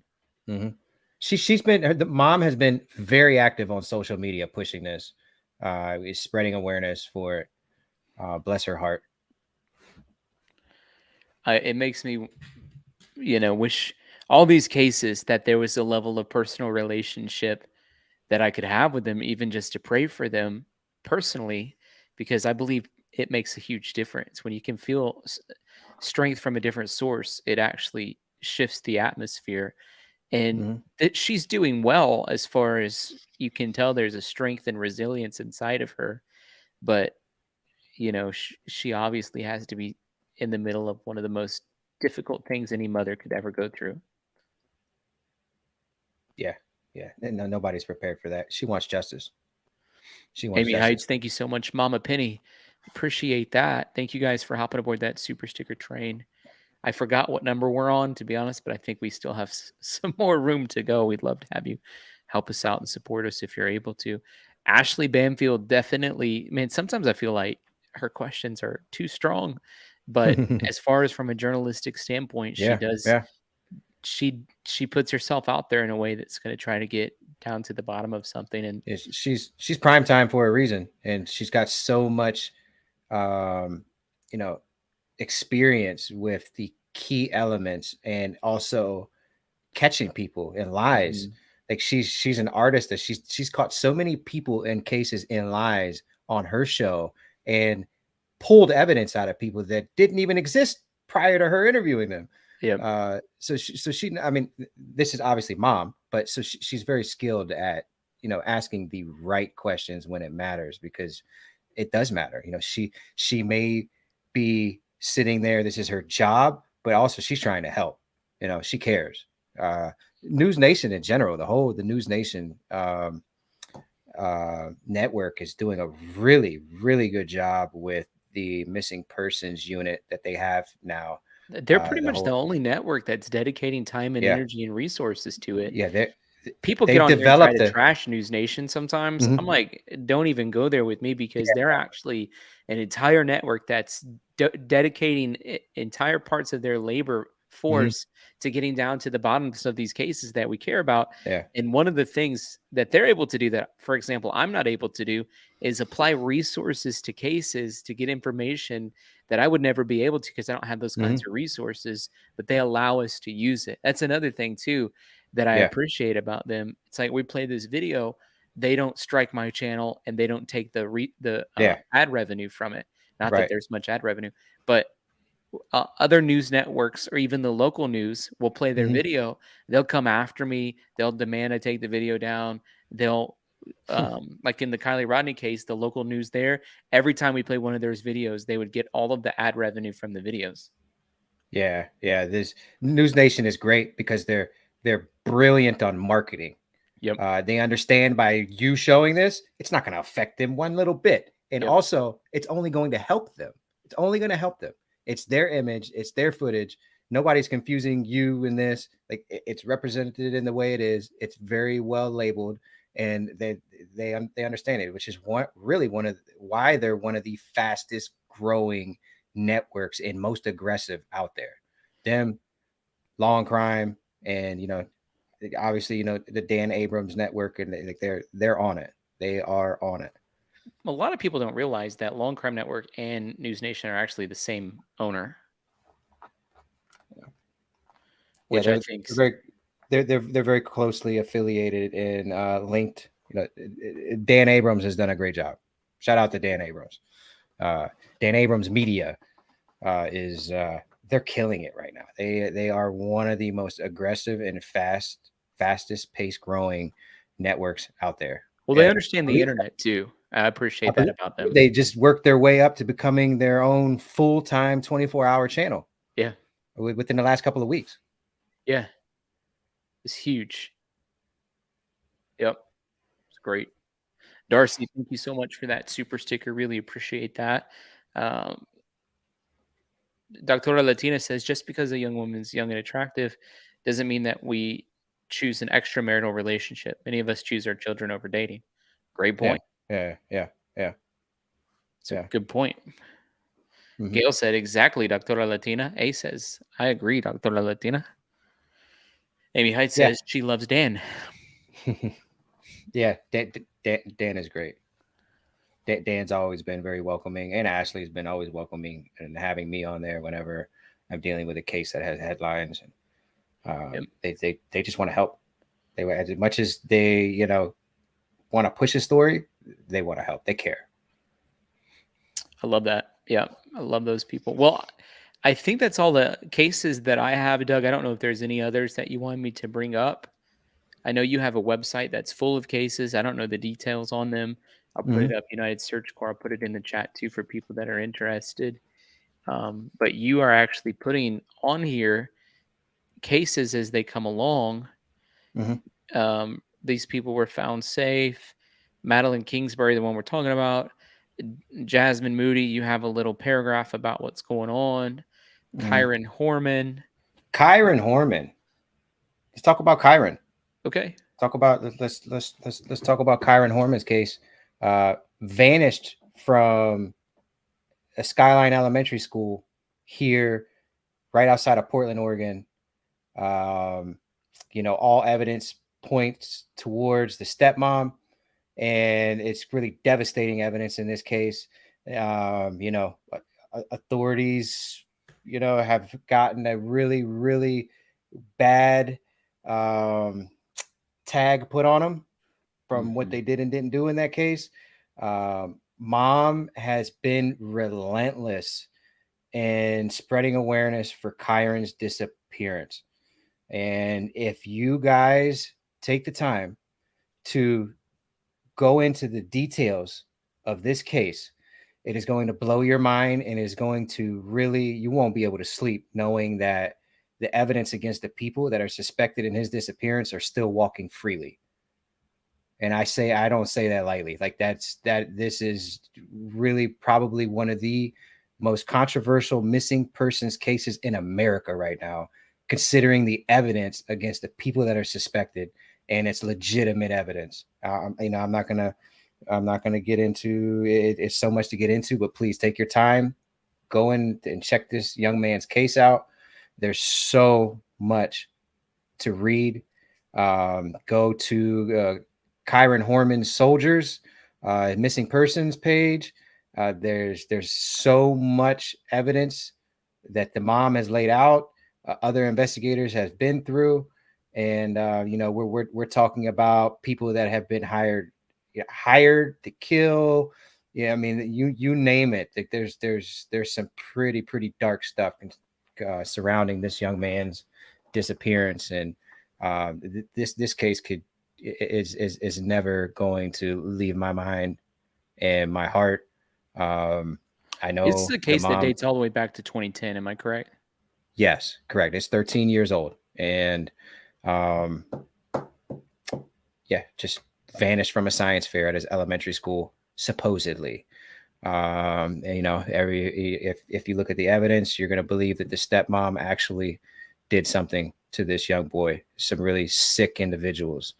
And I'm confident in talking about, you know, suspicions in this case because it deserves it.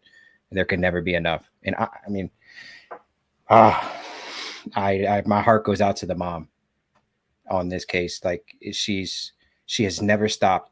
Every single day, 10 times a day for freaking 13 years, she has been posting. This is all she does. She's constantly raising money. If any of you have money to help with a case, she's constantly raising money to, you know, she's got a car wash coming up June the 4th, I believe. It's June the 4th. She's having a car wash here right outside of Portland to help raise funds to further investigate and share the case. And yeah, she just spoke with Brian Enton. We just She got through just talking about posted News that. Nation. Yeah. She's ready for some good news. Brian Enton contacted me. Yeah. Brian Enton is interested in this case. This case is about to blow up again, and it's going to cause a uproar in America. This new true crime community that has evolved over the last few years and really gained a lot of credibility needs to really grab this case because the facts behind this case are gut wrenching. And so, I tell you what, if it wasn't in the city of Portland and in any other jurisdiction, these people would be behind bars. Mm-hmm. I guarantee you. I want you to do another video on Portland because your one video went viral. I do want to do another video on Portland. And I just had 2 conversations today about Portland and how horrible it is here and what it's becoming and all of the businesses abandoning Portland. You know, I just try to stay away from politics as much as I can. And all of the problems here, unfortunately, derive from politics, you know. I think you should move to Nashville personally, but I guess I don't. I love Nashville. I absolutely love Nashville.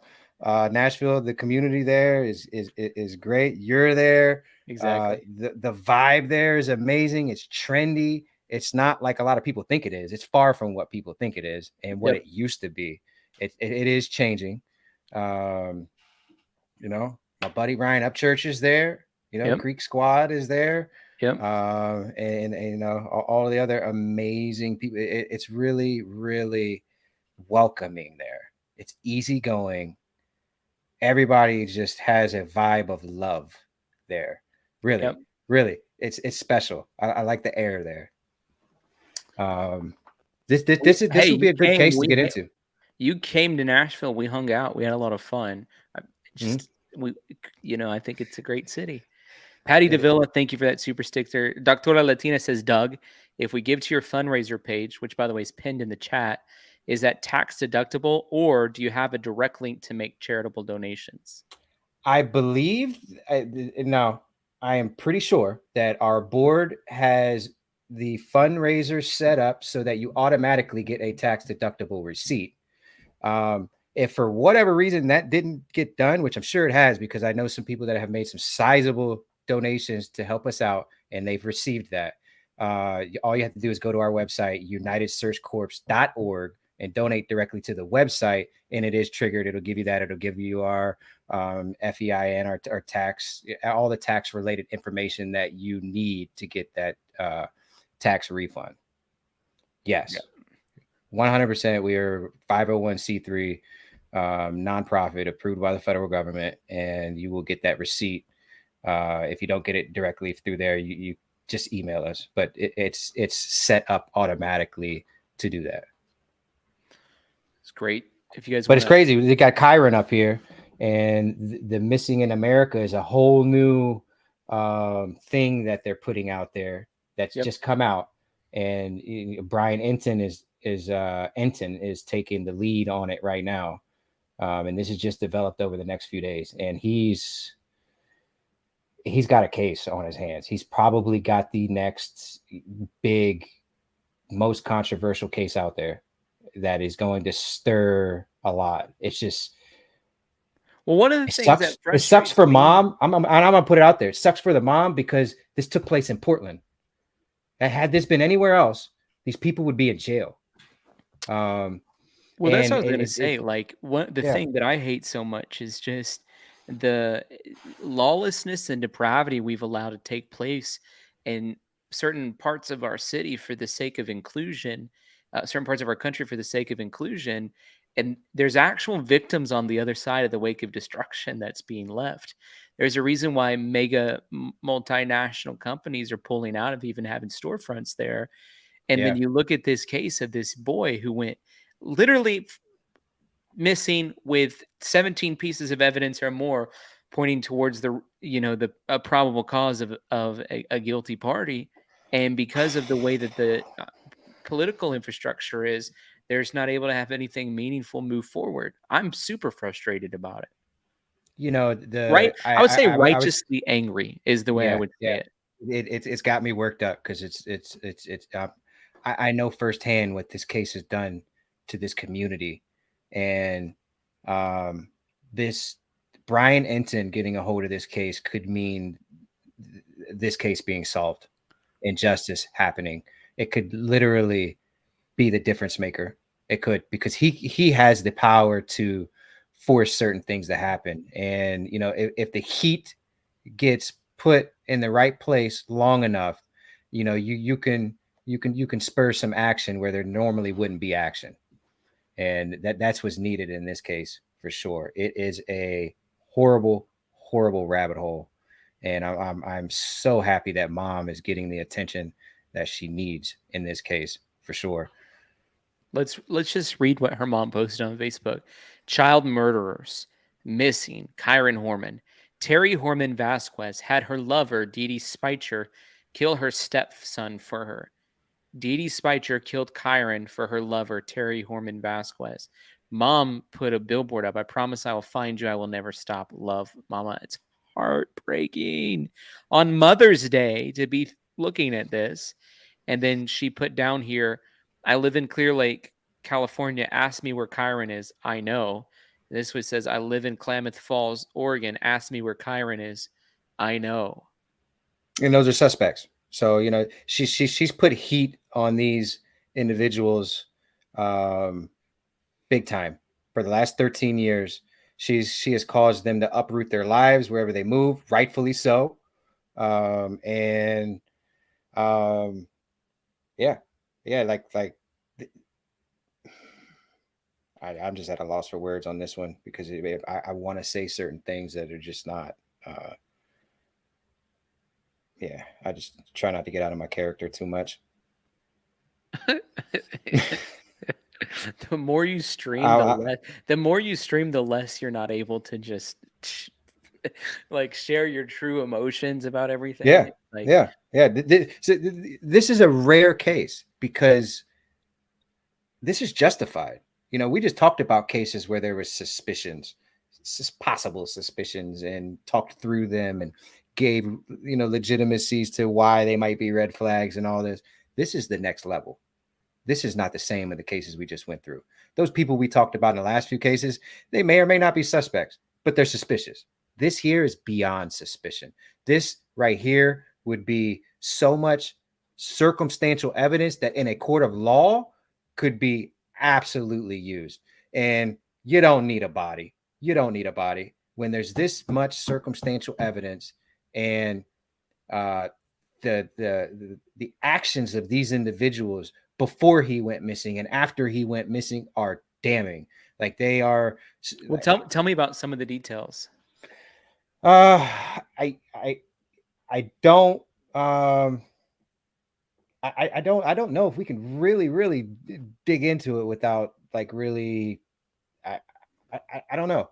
I don't know if it's if really it's. Um, we would have to draw those out behind the scenes and figure out how to present them legally. That's how deep it is. I'm wondering if I can just find a post maybe from the mom on here that will share from her perspective. Oh, you're gonna find so much. You're gonna find a lot on there. If you keep going, she gets very descriptive of certain things. Oh, look, she posted about this case. Yeah, yeah. We communicate. We follow each other. She's local. So typically when I post something, she'll get on it and share it. And I'd love to have her on the show to talk about it. She would, I'm sure, love to be on, because she is not shy when it comes to this, and she deserves this. She deserves all of this, and you're going to need a couple of hours easily on this, because you're going to have to break it down, produce timelines. And wow. Last night, I can't handle this, dude. This is tough. And she's been relentless. She has been relentless for 13 years. And there she is. That's her on the right. Yeah. Yep. She's going to be the reason justice is found for her son, because I've never seen somebody with this much fight on a missing persons case. I have never been involved with a family that has been this hardcore for so long. She did not give up hope. She did not waver one iota. Mm-hmm. Wow. She posted, Terry, you just keep sinking lower and lower. Terry's the suspect, right? You made sure Kyron wouldn't be at Desiree's wedding. You're an evil, evil wench. You love to rub stuff like this in Desiree's face. It's okay. Keep it up. Your day is coming. It's coming soon. Justice will be served and you will rot in prison. New evidence proves Terry and her lover, Dee Dee Spicer, killed Kyron for her. Dee Dee was given full immunity back in 2015 because the DA is an idiot. What the heck is that about? Yeah. I told you it's deep. Full immunity? Yeah. She has a book on Amazon called Boy Missing, The Search for Kyron Horman. I'm going to read that book. A lot of people's read it. Says, we headed out for Oregon Settlers Play in 2010. The plan was for him to wear the shirt to his biological mom's renewal of her wedding vows. It's slightly large, but that's how he likes his clothes. On August 7th, Desiree and Tony were to be married by a judge. Desiree and her son's fathers divided the summers in half. So Kyron and Quinn had just spent several weeks in Medford. Desiree's son wouldn't be at the wedding since it wasn't her weekend. Gary had prevented Quinn from attending Desiree and Tony's wedding the summer before because it wasn't her weekend to have her sons. If Quinn wasn't going to the wedding, Kane decided Kyron wouldn't either. Terry, who had impeccable timing, called Desiree as she was dressing for the wedding. Terry said Kyron couldn't stop crying. Desiree could hear him. Out of the blue, Terry asked if Desiree would take Kyron permanently. Now, as in today.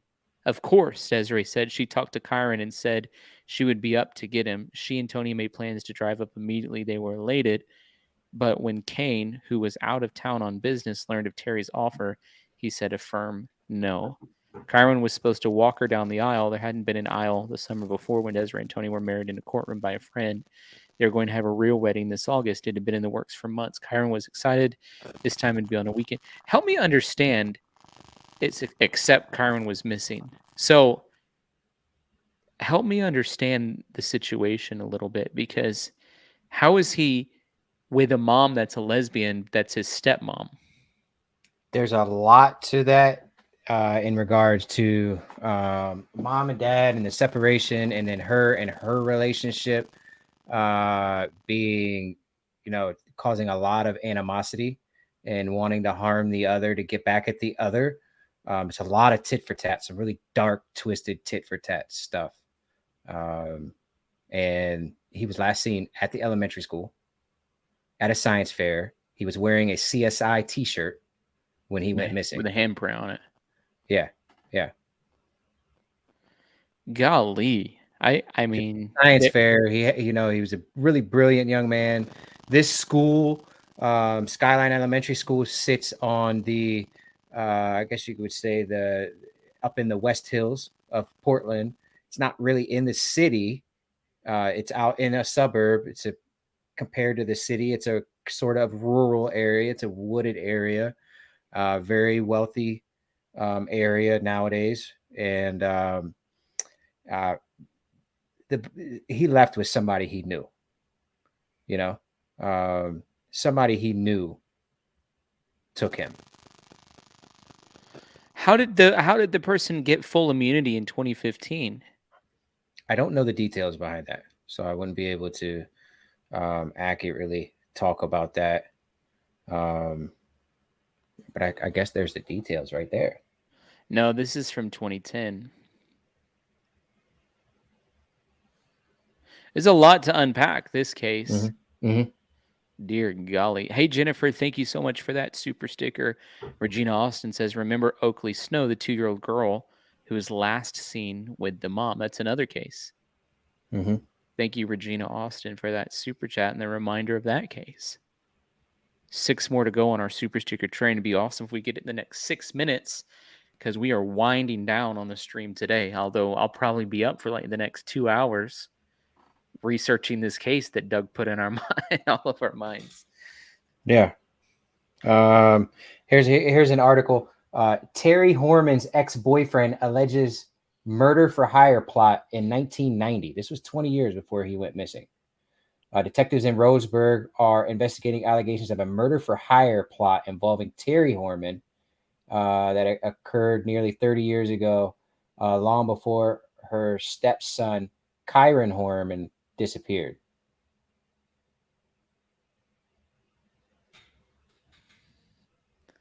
Wow. Yeah. So there's a history.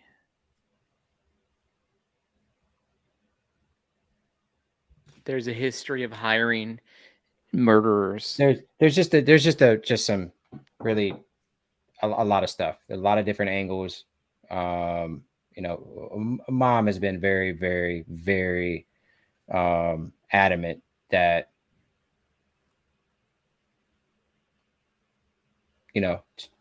this person did it. There's I believe that's a Dr. Phil interview right there. Yeah. She was on Dr. Phil talking about it. What was she saying on Dr. Phil? Is that the mom or? Hold on. No, that's Dee Dee. Was Dr. Phil trying to get down to the bottom of it? I'm sure that's an old picture. Hold on. Yeah, I mean, it's been going on for 13 years.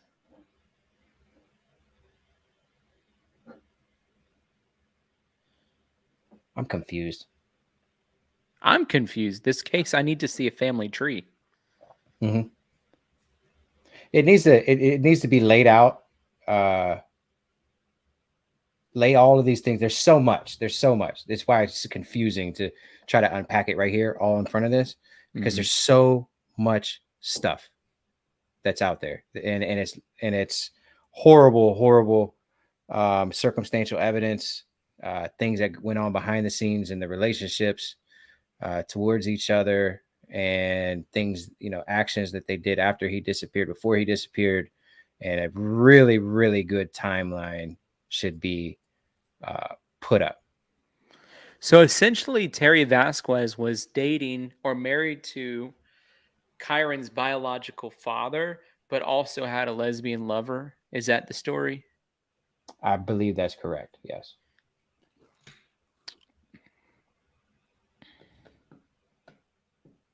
Dear golly. Lex Luthor says, is there a documentary on it? I don't think so, but there needs to be one. There's a book on Amazon. Mm-hmm. Amy Heights, thank you. Doctora Latina, Sue, Mama Penny, thank you guys so much for Hopefully we see this one on Brian Enton really, really soon. If she doesn't lay it out clearly, he might not pick it up. You know what I mean? Well, she just got a hold of him a couple of days ago. He got word of the case and then reached right out to her. And given the history of the case, I know that he's going to be very, very interested. It would be alarming if he doesn't cover this case, because there's not another case right now that I am aware of that is this controversial. It appeared on her Facebook page that Kyron's sister approached Brian Ensign outside of Lori Vallow's courthouse. Yeah. Yep. Wow. Which says a lot, that he took the time to talk to a stranger, field it, and then took action on the back end to get a hold of her, because usually that action doesn't take place. People hear things, people get approached all the time, and it falls through the I mean, you know how it is. Like, I can only imagine how Brian's schedule is.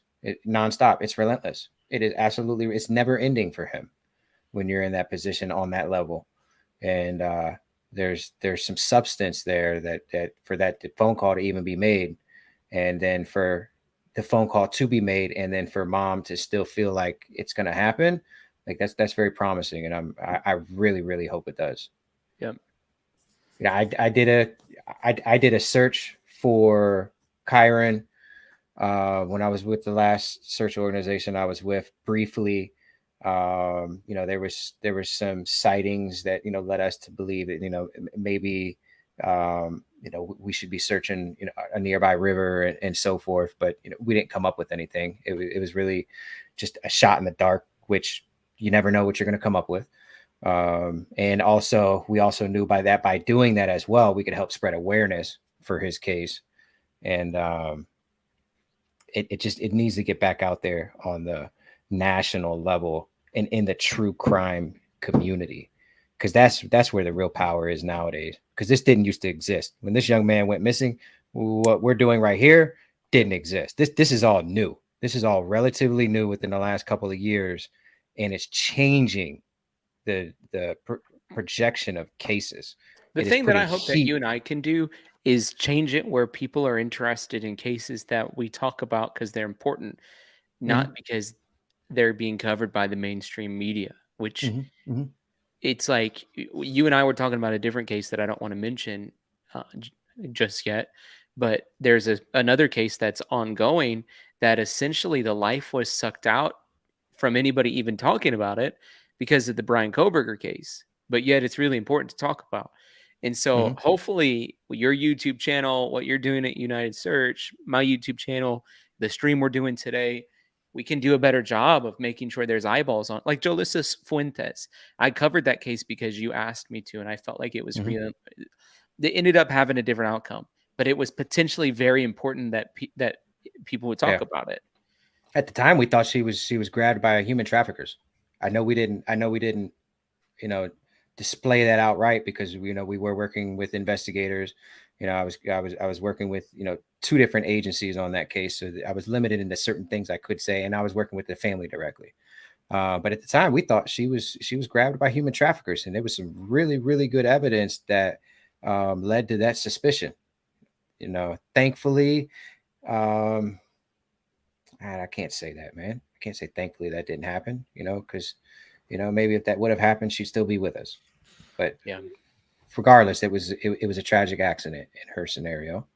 Thankfully, there was a resolve to the case, and thankfully we were able to get some coverage on it, is the way I think about it. But that's a case that only got coverage really because you asked for it. Yeah, absolutely. That case would have really never got traction if I wouldn't have put it out there. And I understand the importance of that, because I left Wisconsin. I was in Wisconsin working on a schedule, working cold cases. And, I kept, people kept reaching out to me, and I decided to take my team and drive across the country and help Kylie Rodney's case, and, the agency we were talking with and so forth. And I also knew that I had Jalissa's case there as well. And with the amount of resources that were being applied to Kylie Rodney's case, I fully expected that to be solved before I even got there. I figured, if not, I can get there and maybe do something that hasn't been done. And if not, you know what? If she's found, I can still help Jalissa out. Yeah. And the interviews that I gave, the hunger on Kylie Rodney's case prior to me getting there, I put that story out there. I was like, hey, I'm not just going to be coming to California to look for Kylie, I'm coming to also look for Jolissa Fuentes. Yep. And in every interview I did that, because I knew nobody else was talking about her and the importance of this. It's the same, literally, just a few hours of separation, two young women, and here's this young woman's name is not even being mentioned.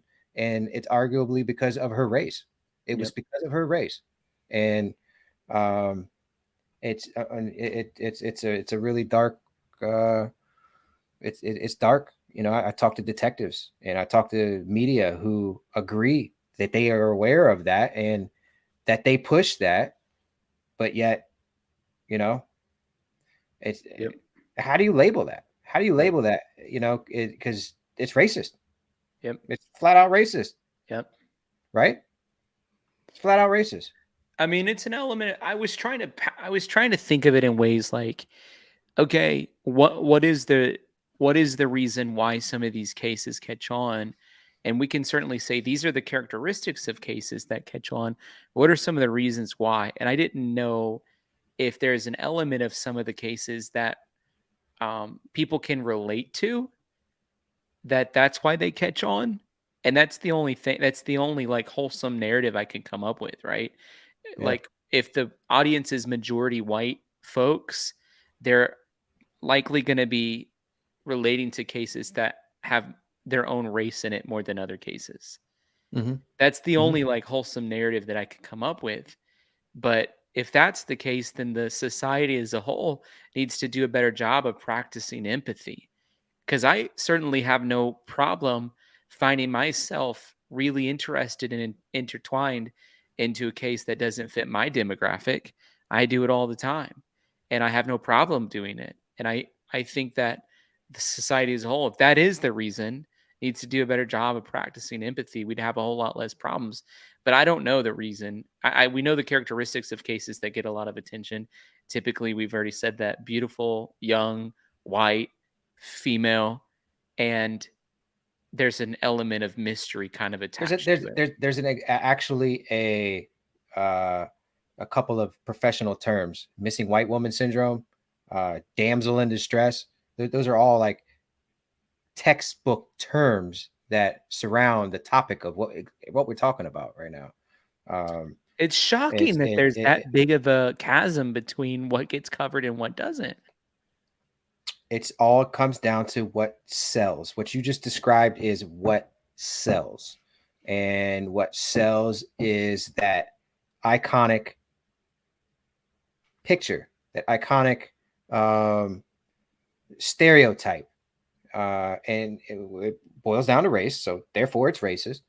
And it's ugly. It's absolutely ugly, because what you have essentially is a complete unfairness to races that will never get that.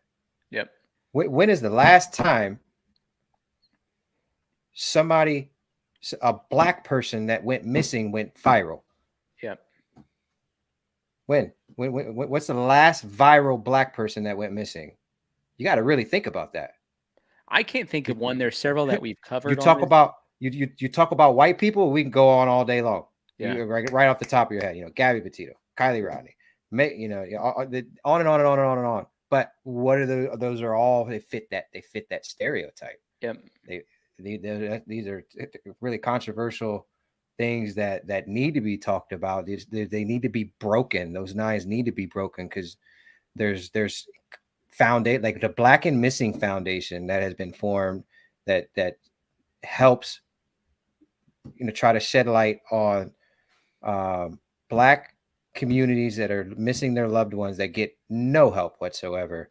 That's a really, really big foundation that I follow, that I support, that I always share. If you follow me, almost every day I am sharing their posts, because it's critical.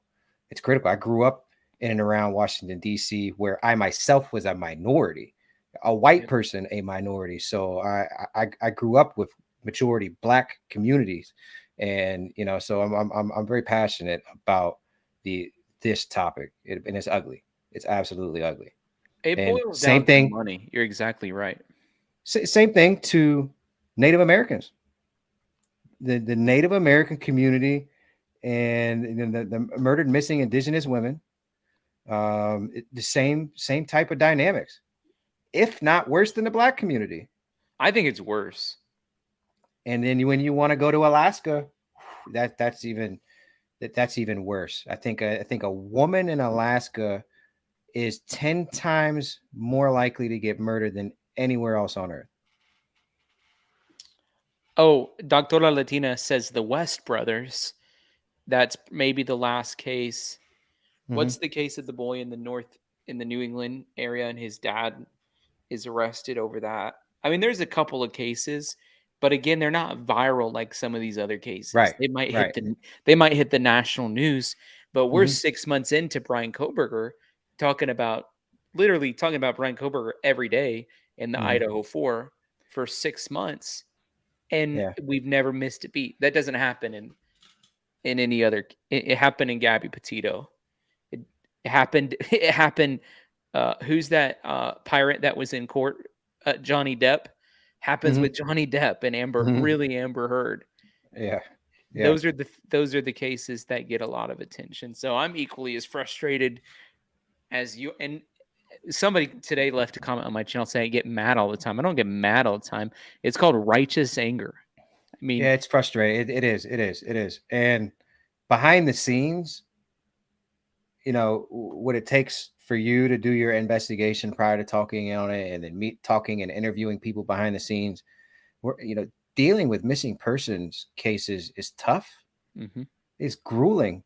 mhm, Um, if it wasn't for the life I lived, that weathered me and prepared me and put me in this position, I wouldn't be able to handle what I do. It is mhm. so tough emotionally and Yep. mentally.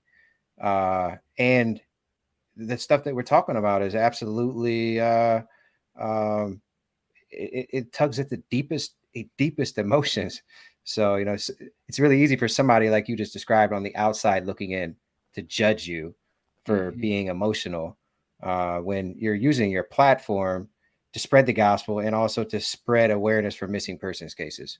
Like Yeah. how much more beautiful do you want that? There's going to be emotions on both spectrums of that. you Yeah. know It's controversial on both spectrums too. yeah, Doctora yeah. Latina says, God forbid my daughters went missing. There would be crickets, Central American indigenous women. Mm-hmm. Mm-hmm. Yeah.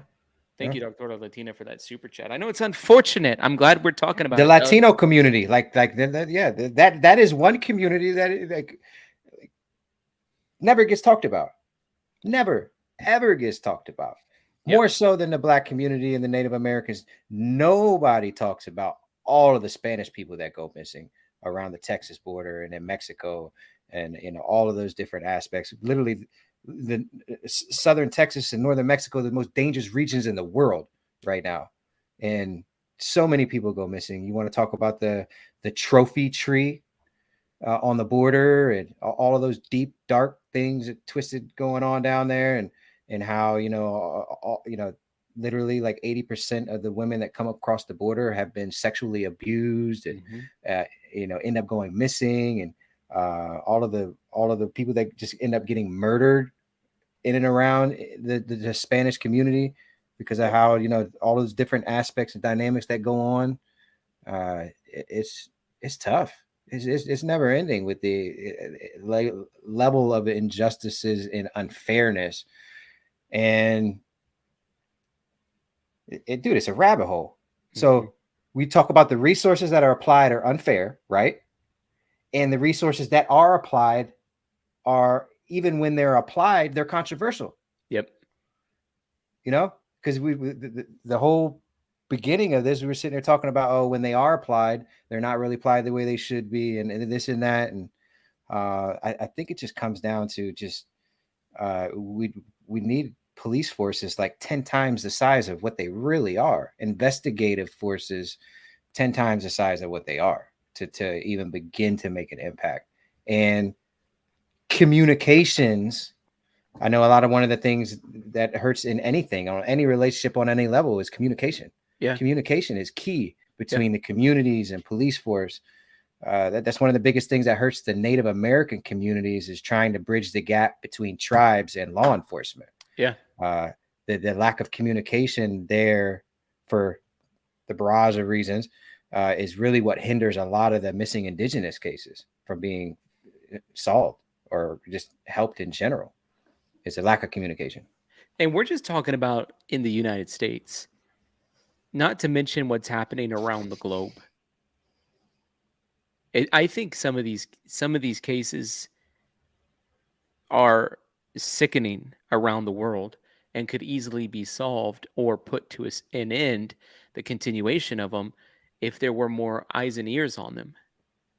I'm Hmm. excited about how God's raising you up and going to use you, Doug, because I do think you're going to go around the world and you're going to shine a light in dark places. And it's going to bring victory for a lot of people, and it's going to put an end to a lot of evil. Yeah, yeah. Thank you, man. I feel that too. God puts you and develops you, and puts you in places you need to be. You're supposed to be. Uh, and if you know my story, this is all happenstance. Yeah. I didn't come into this because I went to school for this, or I was a ex-Marine or law enforcement for 20 years. This is all happenstance. I just I guess the my way I think and the way I do things and what I've learned to do just fits and goes well. Yeah, obviously. And it does. There's a path there that's definitely just begun for sure, man. There's so much that is going to happen. Well, there's people that have threatened my life, so I must be doing something right. I must be I told scaring you the some other people. day what feels like a major setbacks actually is set up. And that's the way it is in the kingdom of God. Jesus teaches those who are last will be first, and Hmm. those who are the least important will be made the most important. You look at the Yeah. story of Joseph, who was in a hole and then was in slavery and then was in prison, but then exalted to the second most important position in the world, vice president of the world. And so we can look at some of the struggles that we go through, and we got to have the right mindset. And that's one of the things I appreciate about you is your mindset. And I do think you should develop it into a book. Yeah, it's coming. It's I coming. actually asked Chat GPT to write a book about you today, but it wasn't very good, so I didn't send it to you. It's funny you did that because I've done that. I've done that. You've done it too. And it did a really good job. It just I have to feed it the right prompts and the right information to put it together. That it does an okay job, but it's Yeah. not. It's something that's going to take me a couple of more months to really put together. And yeah, there's a lot there. There's a lot there, and just the way I grew up, the things I've been through, where I've come from. You guys aren't even going to believe it. Like where my life has come from and where it's at now to where it's going. There's no other story like it. And I'm not just sitting here patting myself on the back. It's just real and raw. Like Yep. it's definitely one that's going to help a lot of people that need it. I can't wait. Well, Doug, thank you so much for coming on the show tonight. And now we've given people a lot to talk about. Happy Yeah. Mother's Day, by the way. Yeah, absolutely.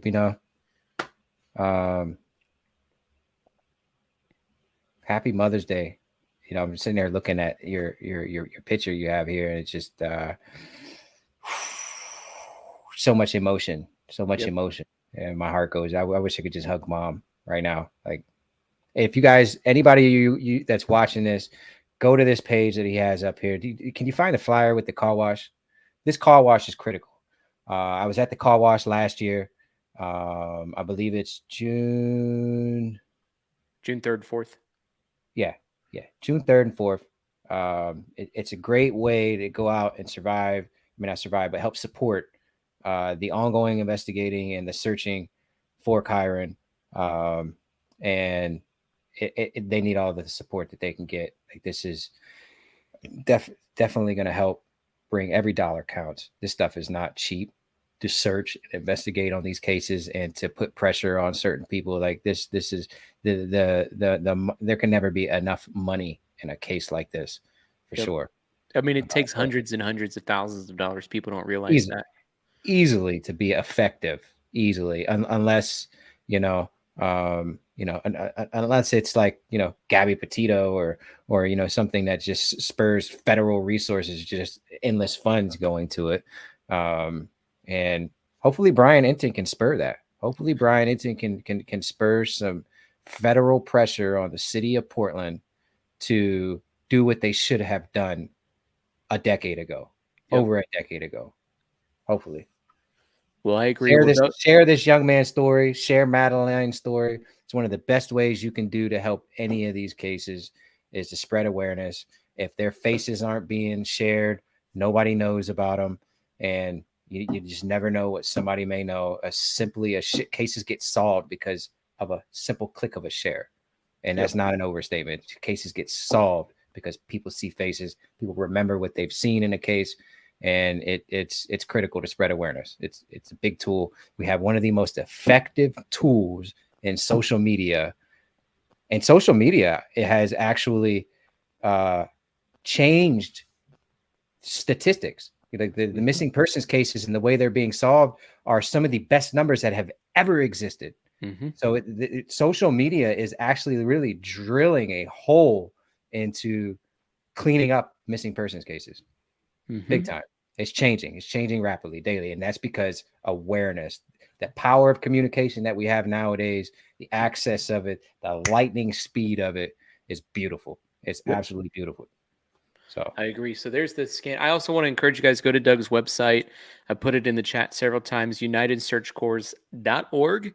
All the information about missing person cases are on there. You can also support his Give, Send, Go, which is the fundraiser. He's raising money for their new mission. I want to encourage you guys to do that. I've been able to talk with Doug extensively about the plans he has, and they are righteous plans. And I would encourage you to help him if you're able to help him. Doug, thanks for coming on. We'll see you soon. Yeah. Thank you. Thank you.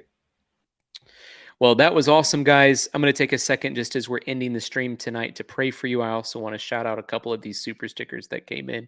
Spunky One Able, Doctora Latina, Spunky One Able again. Thank you so much for your support. It means the world, and we can't do what we do without you. And so thank you, thank you, thank you. If you guys want to continue to support, you can support on PayPal, which is Tyler Feller, Cash App, $ Tyler Feller 22, or Venmo, which is at Tyler-Feller. Hey, let me pray for you for just a second before we get off of here. So, Father, in the mighty name of Jesus, I thank you that you have given us a platform on this channel. Actually, Lord, that's what I want to pray for tonight, that you've allowed us to take a light, a spotlight, and shine it into dark places. And Lord, I pray there's a resolve brought to these cases, that there's people's eyes and attention going towards them in a way that's going to bring hope and healing for these families. Lord, I pray that you'd surround these families with your presence for right now at the sound of my voice with this prayer. And Lord, this in times of desperation, they would turn to you. And Father, that your Holy Spirit would guide them with your goodness and mercy towards a better life of resolve in their cases, but also purpose with their life. And so, Lord, I pray you'd begin to ordain their footsteps to the thing that you created them to do. And I bless them in Jesus' name. Amen. Hey, guys, thank you so much for being on the stream today.